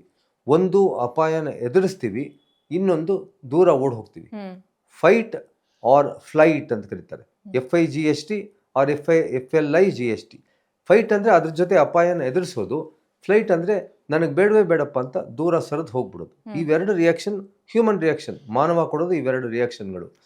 ಈ ರಿಯಾಕ್ಷನ್ ಕೊಡುವಾಗ ನೀವು ಯಾವ ರೀತಿ ಒಂದು ಸನ್ನಿವೇಶದಲ್ಲಿ, ಸರ್ಕಾರಿ ನೌಕರಿ ಸೇರಿದ ಮೇಲೆ ಹಲವಾರು ಗುರುತರವಾದ, ಹಲವಾರು ಸಂದಿಗ್ಧ ಸನ್ನಿವೇಶಗಳನ್ನು ನೀವು ಎದುರಿಸ್ತೀರಾ. ಅಂಥ ಸನ್ನಿವೇಶ ಬಂದಾಗ ನೀವು ಧೈರ್ಯದಿಂದ ಎದುರಿಸ್ತೀರಾ ಅಥವಾ ಸನ್ನಿವೇಶ ಇದು ಬೇಡವೇ ಬೇಡ ಅಂತ ದೂರ ಹೋಗ್ತೀರಾ, ಈ ರೀತಿ ನೋಡ್ಬೇಕಾದ್ರೆ ನಿಮ್ಮ ಪರ್ಸನಾಲಿಟಿ ಹೇಗಿದೆ, ನಿಮ್ಮ ವ್ಯಕ್ತಿತ್ವ ಹೇಗಿದೆ ಅಂತ ಅವ್ರು ತಿಳ್ಕೊಂಡು ಹೋಗ್ತಾರೆ. ವ್ಯಕ್ತಿತ್ವ ಹೇಗಿದೆ ಅಂತ ತಿಳ್ಕೊಳ್ಳೋಕ್ಕೆ ಪ್ರಶ್ನೆಗಳು, ಬೇರೆ ಬೇರೆ ಪ್ರಶ್ನೆಗಳು ಕೇಳ್ತಾರೆ. ಸಾಮಾನ್ಯವಾಗಿ ಇಂಟರ್ವ್ಯೂಗೆ ಹೋಗೋರು ಒಂದು ತಿಳ್ಕೊಳ್ಳಿ, ನಿಮ್ಮ ಬಗ್ಗೆ ಅಂದರೆ ನೀವು ಏನು ಓದಿದಿರಿ, ನೀವು BSc ಓದಿದಿರಾ, BE ಓದಿದಿರಿ, ಏನು ಓದಿದಿರಿ, ಯಾವ ಶಾಲೆಯಲ್ಲಿ ಓದಿದಿರಿ ಇತ್ಯಾದಿಗಳ ಬಗ್ಗೆ ಪ್ರಶ್ನೆ ಕೇಳ್ತಾರೆ. ಯಾಕೆಂದರೆ ನೀವು ಮೊಟ್ಟ ಮೊದಲಿಗೆ ನಿಮ್ಮ ಬಗ್ಗೆ ತಿಳ್ಕೊಳ್ಳೋ ಕುತೂಹಲ ಇರುತ್ತೆ. ಹೀಗಾಗಿ ನೀವು ನಿಮ್ಮ ಅಪ್ಲಿಕೇಶನ್ ಅರ್ಜಿ ಫಾರಮಲ್ಲಿ ನಿಮ್ಮ ಬಗ್ಗೆ ಏನು ಬರೆದಿರ್ತೀರಿ, ನಿಮ್ಮ ಕುಟುಂಬದ ಬ್ಯಾಕ್ಗ್ರೌಂಡ್ ಏನು ಬರೆದಿರ್ತೀರಿ, ನೀವು ಯಾವ ಶಾಲೆ, ಯಾವ ಕಾಲೇಜು, ಏನು ಓದಿದಿರಿ ಅದರ ಬಗ್ಗೆ ತಿಳ್ಕೊಂಡಿರಿ. ಎರಡನೇದು, ನೀವು BE ಮೆಕ್ಯಾನಿಕಲ್ ಮಾಡಿದರೆ ಮೆಕ್ಯಾನಿಕಲ್ ಇಂಜಿನಿಯರಿಂಗ್ ಬಗ್ಗೆ ತಿಳಿದಿರಬೇಕು. ಹಿಸ್ಟ್ರಿನಲ್ಲಿ BA ಮಾಡಿದರೆ ಹಿಸ್ಟ್ರಿ ಬಗ್ಗೆ ತಿಳ್ಕೊಂಡಿರಬೇಕು. ಎಕನಾಮಿಕ್ಸಲ್ಲಿ ಮಾಡಿದರೆ ಎಕನಾಮಿಕ್ಸ್, ಫಿಸಿಕ್ಸ್ ಮಾಡಿದರೆ ಫಿಸಿಕ್ಸ್. ಈ ರೀತಿ ನೀವು ಯಾವ ವಿಷಯದ ಬಗ್ಗೆ ಕಲಿತಿದ್ದೀರಿ, ಡಿಗ್ರಿ ತೊಗೊಂಡಿದ್ದೀರಿ, ಆ ವಿಷಯದ ಬಗ್ಗೆ ಸ್ವಲ್ಪ ಆದರೂ ನಿಮಗೆ ನಾಲೆಜ್ ಇರಬೇಕು. ಮೂರನೇದು, ಪರೀಕ್ಷೆಯಲ್ಲಿ ನೀವು ಕೆಲವು ಆಪ್ಷನಲ್ ಸಬ್ಜೆಕ್ಟ್ ಆಯ್ಕೆ ಮಾಡ್ಕೊಂಡಿರ್ತೀರಿ. ನೀವು ಸಾಹಿತ್ಯ, ತುಂಬ ಜನ ನಮ್ಮ ಕನ್ನಡ ಸಾಹಿತ್ಯ ಆಯ್ಕೆ ಮಾಡ್ಕೋತಾರೆ. ಕನ್ನಡ ಸಾಹಿತ್ಯ ಆಯ್ಕೆ ಮಾಡ್ಕೊಂಡು ಸಾಹಿತ್ಯದ ಬಗ್ಗೆ ಒಂದು ಸ್ವಲ್ಪ ತಿಳ್ಕೊಂಡಿರ್ಬೇಕು. ಯಾಕೆಂದರೆ ಅದು ಓದಿರ್ತೀರಿ, ನೀವು ಓದಿರೋದ್ರಿಂದ ಸಾಹಿತ್ಯದ ಬಗ್ಗೆ ಸ್ವಲ್ಪ ತಿಳ್ಕೊಂಡಿರಬೇಕು. ಅಂದರೆ ಪರೀಕ್ಷೆಗೆ ನೀವು ಯಾವ ಸಬ್ಜೆಕ್ಟ್ ಇರುತ್ತೆ ಆ ವಿಷಯ ತಿಳ್ಕೊಂಡಿರ್ಬೇಕು. ಸೊ ಈ 4 ಬಗ್ಗೆ ನಾ ಏನು ಹೇಳಿದೆ, 4 ಇವುಗಳ ಬಗ್ಗೆ ವಿಷಯದ ಮಾಹಿತಿ ನೀವು ತಿಳ್ಕೊಂಡಿರಬೇಕು. ಎರಡನೇದು ಸನ್ನಿವೇಶಗಳು.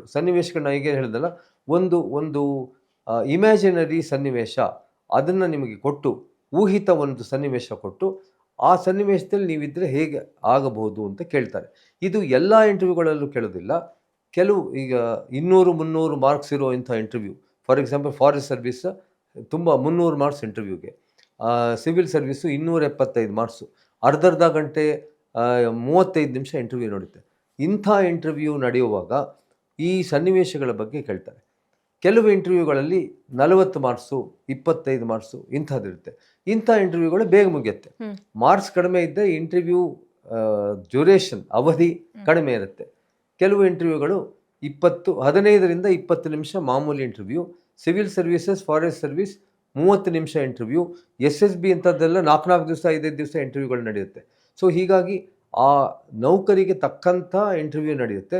ಇಂಟರ್ವ್ಯೂನಲ್ಲಿ ಇವು ಎರಡನೇದು ಜನರಲ್ ನಾಲೆಡ್ಜ್. ಈಗ ನೀವು ಸಬಾ ಹಕೀಮ್ ಅವರು ಹಾವೇರಿ ಜಿಲ್ಲೆಯಿಂದ ಬಂದಿದ್ದೀರಿ ಅಂತ ಬರೆದರೆ ನೀವು ಹಾವೇರಿ ಬಗ್ಗೆ ತಿಳ್ಕೊಂಡಿರಬೇಕು. ಹಾವೇರಿಯಲ್ಲಿ ಯಾರ್ಯಾರಿದ್ರು, ಹಾವೇರಿ ಎಂಥ ಸಂತರಿದ್ರು, ಸಾಧುಗಳಿದ್ರು, ಎಂಥ ಕವಿಗಳಿದ್ರು, ಯಾರ್ಯಾರಿದ್ರು, ಮತ್ತು ಅಲ್ಲಿ ಪ್ರೇಕ್ಷಣೀಯ ಸ್ಥಳಗಳೇನು, ಅಲ್ಲಿ ಬೇಳೆ ಏನು ಬೆಳೆಗಳು ಬೆಳಿತೀರಿ, ಮಳೆ ಬರುತ್ತಾ ಮಳೆ ಬರಲ್ವಾ, ಬ್ಯಾಡಗಿ ಯಾವುದಕ್ಕೆ ಪ್ರಸಿದ್ಧಿ, ಇವೆಲ್ಲದ ಬಗ್ಗೆ ಪ್ರಶ್ನೆ ನೀವು ತಿಳ್ಕೊಂಡೇ ಇರಬೇಕು. ಅದು ಗೊತ್ತಿಲ್ಲದೆ ನಾನು ಹಾವೇರಿಯಿಂದ ಬಂದಿದ್ದೀನಿ ಅಂತ ಕೇಳಿದ್ರೆ ಬ್ಯಾಡಗಿಲಿ ಏನು ಬೆಳೀತಾರೆ ಅಂತ ಗೊತ್ತಿಲ್ಲ ಅಂತ ಹೇಳಿದ್ರೆ ಏನಪ್ಪ ನಮ್ಮ ಇವನದು ಜಿಲ್ಲೆ ಬಗ್ಗೆನೇ ಗೊತ್ತಿಲ್ಲದೆ ಹೋದರೆ ಇವನು ಏನು ತಿಳ್ಕೊತಾನೆ. ಅಂದರೆ ನಾವು ಇಂಟರ್ವ್ಯೂ ಮಾಡೋರಿಗೆ ಏನು ತಿಳಿಸ್ಬೇಕು ಅಂದರೆ ನಮಗೆ ಕುತೂಹಲ ಇದೆ ಅಂತ ತಿಳಿಸ್ಬೇಕು. ಕುತೂಹಲ ಯಾವಾಗಿದೆ ಅಂತ ತಿಳಿಸ್ಬೇಕು ಅಂದರೆ ನಮ್ಮ ಪರಿಸರದಲ್ಲಿ, ನಮ್ಮ ಊರಿನಲ್ಲಿ, ನಮ್ಮ ರಾಜ್ಯದಲ್ಲಿ, ನಮ್ಮ ದೇಶದಲ್ಲಿ ಆಗು ಹೋಗುಗಳ ಬಗ್ಗೆ ನಾವು ಮಾಹಿತಿ ಇಟ್ಕೊಂಡಿರ್ಬೇಕು. ಇವತ್ತೀಗ ಯುದ್ಧ ನಡೀತಾ ಇದೆ, ಇಸ್ರೇಲ್, ಇರಾನ್, ಅಮೇರಿಕ, ಈ 3 ದೇಶಗಳ ಬಗ್ಗೆ. ಇನ್ನೊಂದು ಕಡೆ ಯುಕ್ರೇನ್, ರಷ್ಯಾ ಯುದ್ಧ ನಡೀತದೆ. ಎಷ್ಟು ದಿವಸದಿಂದ ಯುದ್ಧ ನಡೀತಿದೆ, ಯುಕ್ರೇನ್ ರಷ್ಯಾ ಯುದ್ಧ. ಯಾಕೆ ಯುದ್ಧ ನಡೀತಾ ಇದೆ ಅಂತ ನಾವು ತಿಳ್ಕೊಂಡೇ ಇರಬೇಕು. ಯಾಕೆಂದ್ರೆ ಪ್ರತಿಯೊಬ್ಬ ಯುವತಿಗೂ ಪ್ರಪಂಚದ ಆಗುಹೋಗುಗಳ ಬಗ್ಗೆ, ಭಾರತದ ಆಗುಹೋಗುಗಳ ಬಗ್ಗೆ, ಕರ್ನಾಟಕದ ಆಗುಹೋಗುಗಳ ಬಗ್ಗೆ, ಬೆಂಗಳೂರು ಅಥವಾ ಇನ್ಯಾವುದೋ ಊರಿನ ಆಗುಹೋಗುಗಳ ಬಗ್ಗೆ ಮಾಹಿತಿ ಇರಬೇಕು. ಮಾಹಿತಿ ಆಯುಷ್ಮಾನ್ ಭಾರತ್ ಇದೆ ಅಂದರೆ ಏನು ಅಂತ ನಾವು ಕೇಳಿದ್ರೆ ಏನು ಅಂತ ನನಗೆ ಎಷ್ಟೋ ಜನ ಇಂಟರ್ವ್ಯೂ ಯಾರು ಮಾಡ್ತಾರೆ ಅವ್ರಿಗೆ ಪ್ರಶ್ನೆ ಕೇಳ್ಬಿಡ್ತಾರೆ. ಏನಪ್ಪ ಆವಾಗ ಎಷ್ಟೋ ಸಲ ನಾ ಹೇಳ್ತೀನಿ, ನೋಡಪ್ಪ ಇಂಟರ್ವ್ಯೂಗೆ ಬಂದಿರೋ ನೀನು ಪ್ರಶ್ನೆ ಕೇಳೋ ನಾನು, ನೀನು ಪ್ರಶ್ನೆ ಕೇಳೋ ಹಾಗಿಲ್ಲ, ನಾನು ನಿನಗೆ ಪ್ರಶ್ನೆ ಕೇಳ್ಬೋದು. ತುಂಬ ಸಲ ತಮಾಷೆ ಮಾಡಿದೆ. ಹೀಗೆ ಈ ರೀತಿ ಇದನ್ನು ಫಸ್ಟ್ ತಿಳ್ಕೋಬೇಕು. ಎರಡನೇದು ಎಲ್ಲಕ್ಕಿಂತ ಮುಖ್ಯವಾಗಿ ಸೆಲ್ಫ್ ಕಾನ್ಫಿಡೆನ್ಸ್ ಎಲ್ಲಿವರೆಗೆ ಇರುತ್ತೆ ಆವಾಗ ನಿಮ್ಮನ್ನು ನೋಡಿದ ತಕ್ಷಣ, ಇದನ್ನು ನೋಡಿದ ತಕ್ಷಣ ಓಹೋ ಇವನು ನರ್ವಸ್ ಆಗಿಲ್ಲ, ಇವನಿಗೆ ಹೆದರಿಕೆ ಇಲ್ಲ, ಇವನು ಧೈರ್ಯವಾಗಿ ಉತ್ತರ ಕೊಡಬಲ್ಲ.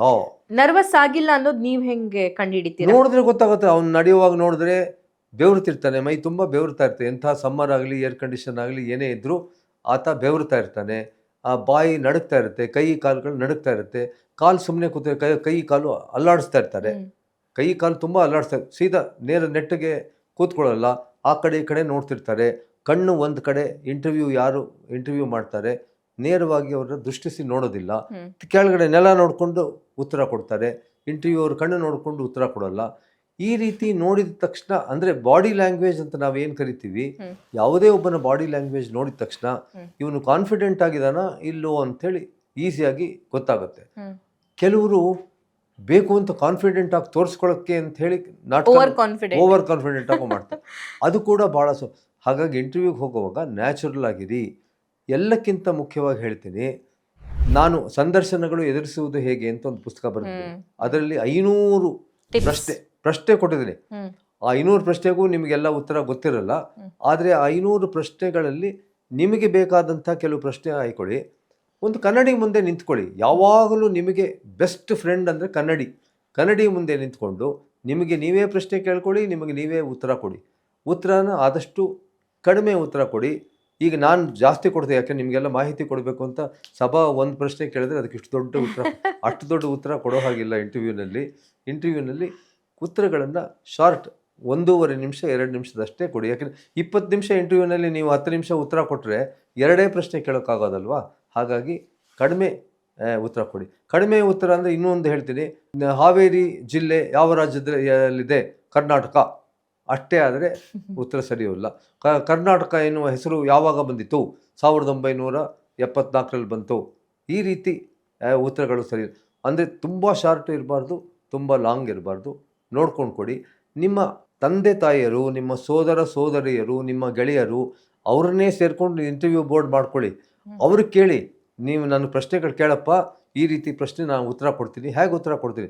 ನಮ್ಮ ಓರಗೆ ಅವರು ನಮ್ಮನ್ನು ಮೌಲ್ಯಮಾಪನ ಮಾಡ್ತಾರಲ್ಲ, ಅದು ಎಲ್ಲ ಎಂಥ ಇಂಟರ್ವ್ಯೂ ಬೋರ್ಡ್ಗಿಂತ ಚೆನ್ನಾಗಿ ಮಾಡ್ತಾರೆ. ಯಾಕಂದ್ರೆ ಅವ್ರಿಗೆ ನಮ್ಮ ಬಗ್ಗೆ ತುಂಬ ಚೆನ್ನಾಗಿ ಗೊತ್ತಿರುತ್ತೆ. ಅವ್ರ ಕೈಯಲ್ಲಿ ಮಾಡ್ಕೊಳ್ಳಿ, ಕನ್ನಡಿ ಮುಂದೆ ಮಾಡ್ಕೊಳ್ಳಿ, ತಯಾರು ಮಾಡ್ಕೊಳ್ಳಿ. ತಯಾರಿ ಇಲ್ಲದೆ ಇಂಟರ್ವ್ಯೂಗೆ ಹೋಗಬೇಡಿ. ಇಂಟರ್ವ್ಯೂಗೆ ಹೋಗೋ ದಿವಸ ಗಾಬರಿ ಆಗಬೇಡಿ, ಆಗಿದ್ದಾಗುತ್ತೆ ಅನ್ಕೊಂಬಿಡಿ. ಯಾಕೆಂದರೆ ನಾವು ಯಾವಾಗಲೂ ಒಳ್ಳೇದಾಗುತ್ತೆ ಅಂತ ಅನ್ಕೊಂಡು ಹೋದರೆ ಒಳ್ಳೇದೇ ಆಗುತ್ತೆ. ಯದ್ ಭಾವ ತದ್ಭವತಿ ಅನ್ನೋ ಒಂದು ಮಾತಿದೆ. ಅಂದ್ರೆ ನಮ್ಮ ಮನಸ್ಸಲ್ಲಿ ನಾವು ಏನು ಯೋಚನೆ ಮಾಡ್ತೀವಿ ಅದು ಆಗುತ್ತೆ. ಅಷ್ಟು ದೇವತೆ ಅಂತ ಕರಿತೀವಿ, ಆ ತರ ನೀವು ಅನ್ಕೊಳ್ಳಿ. ಸರ್, ನನ್ನ ಲಾಸ್ಟ್ 2 questions. ಓಕೆ.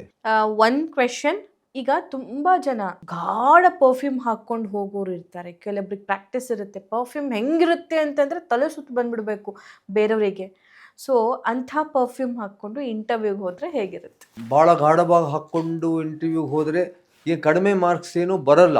ಆದರೆ ಅವರ ಬಗ್ಗೆ ಅಂಥ ಉತ್ತಮ ಪ್ರತಿಕ್ರಿಯೆ ಬರಲ್ಲ. ಯಾಕೆ ಇವ್ರು ಹಾಕ್ಕೊಂಡಿದ್ದಾರೆ ಇಷ್ಟೊಂದು ಇದು ಅಂತ.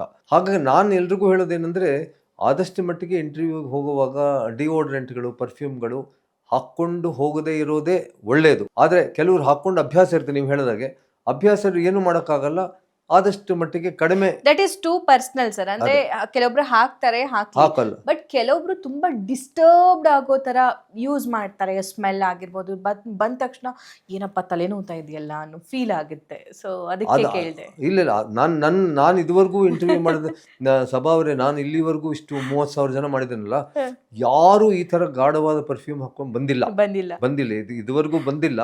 ಎಲ್ಲೋ ಕೆಲವರು ಬರ್ಬೋದು, ಅವರು ಅವಾಯ್ಡ್ ಮಾಡ್ತಾರೆ ಅನ್ಕೊಂಡಿದ್ದೀನಿ. ಓಕೆ, ನನ್ನ ಕ್ವೆಶ್ಚನ್ ಹಂಗಿತ್ತು. Last question. ಎಸ್, ಶರ್ಟ್ ಎಲ್ಲಿ ತಗೊಂಡ್ರಿ? ಚೆನ್ನಾಗಿದೆ. ಈ ಶರ್ಟು ಮೆಕ್ಸಿಕೋ ದೇಶಕ್ಕೆ ನಾನು ಪುಸ್ತಕದ ಸಮ್ಮೇಳನದಲ್ಲಿ ನನ್ನ ಪುಸ್ತಕಗಳ ಬಗ್ಗೆ ಮಾತಾಡೋಕ್ಕೆ ಭಾರತ ಸರ್ಕಾರದ ಅತಿಥಿಯಾಗಿ ನಾನು ಮೆಕ್ಸಿಕೋ ಹೋಗಿದ್ದೆ. ಇದು ಮೆಕ್ಸಿಕೋ ದೇಶದ ಅಫಿಷಿಯಲ್ ಶರ್ಟ್, ಅಂದರೆ ಫಾರ್ಮಲ್ ಶರ್ಟ್. ಅಧಿಕಾರಿಗಳು ಅಥವಾ ದೊಡ್ಡ ಸಭೆ ಸಮಾರಂಭಕ್ಕೆ ಹೋಗ್ಬೇಕಾದ್ರೆ ಈ ಶರ್ಟ್ ಉಪಯೋಗಿಸ್ತಾರೆ. ಇದು 4 ಬಣ್ಣದಲ್ಲಿ ಬರುತ್ತೆ. ಇದು ಮೆಕ್ಸಿಕೋದಲ್ಲಿ ನಾನು ಹೋಗಿದ್ದಕ್ಕೆ ಅಲ್ಲಿ ನನಗೆ ಗಿಫ್ಟಾಗಿ ಕೊಟ್ಟರು. ಅದಲ್ಲದೆ ನಾನು ಕೆಲವು 2-3 ಶರ್ಟ್ ಖರೀದಿ ಮಾಡಿದೆ.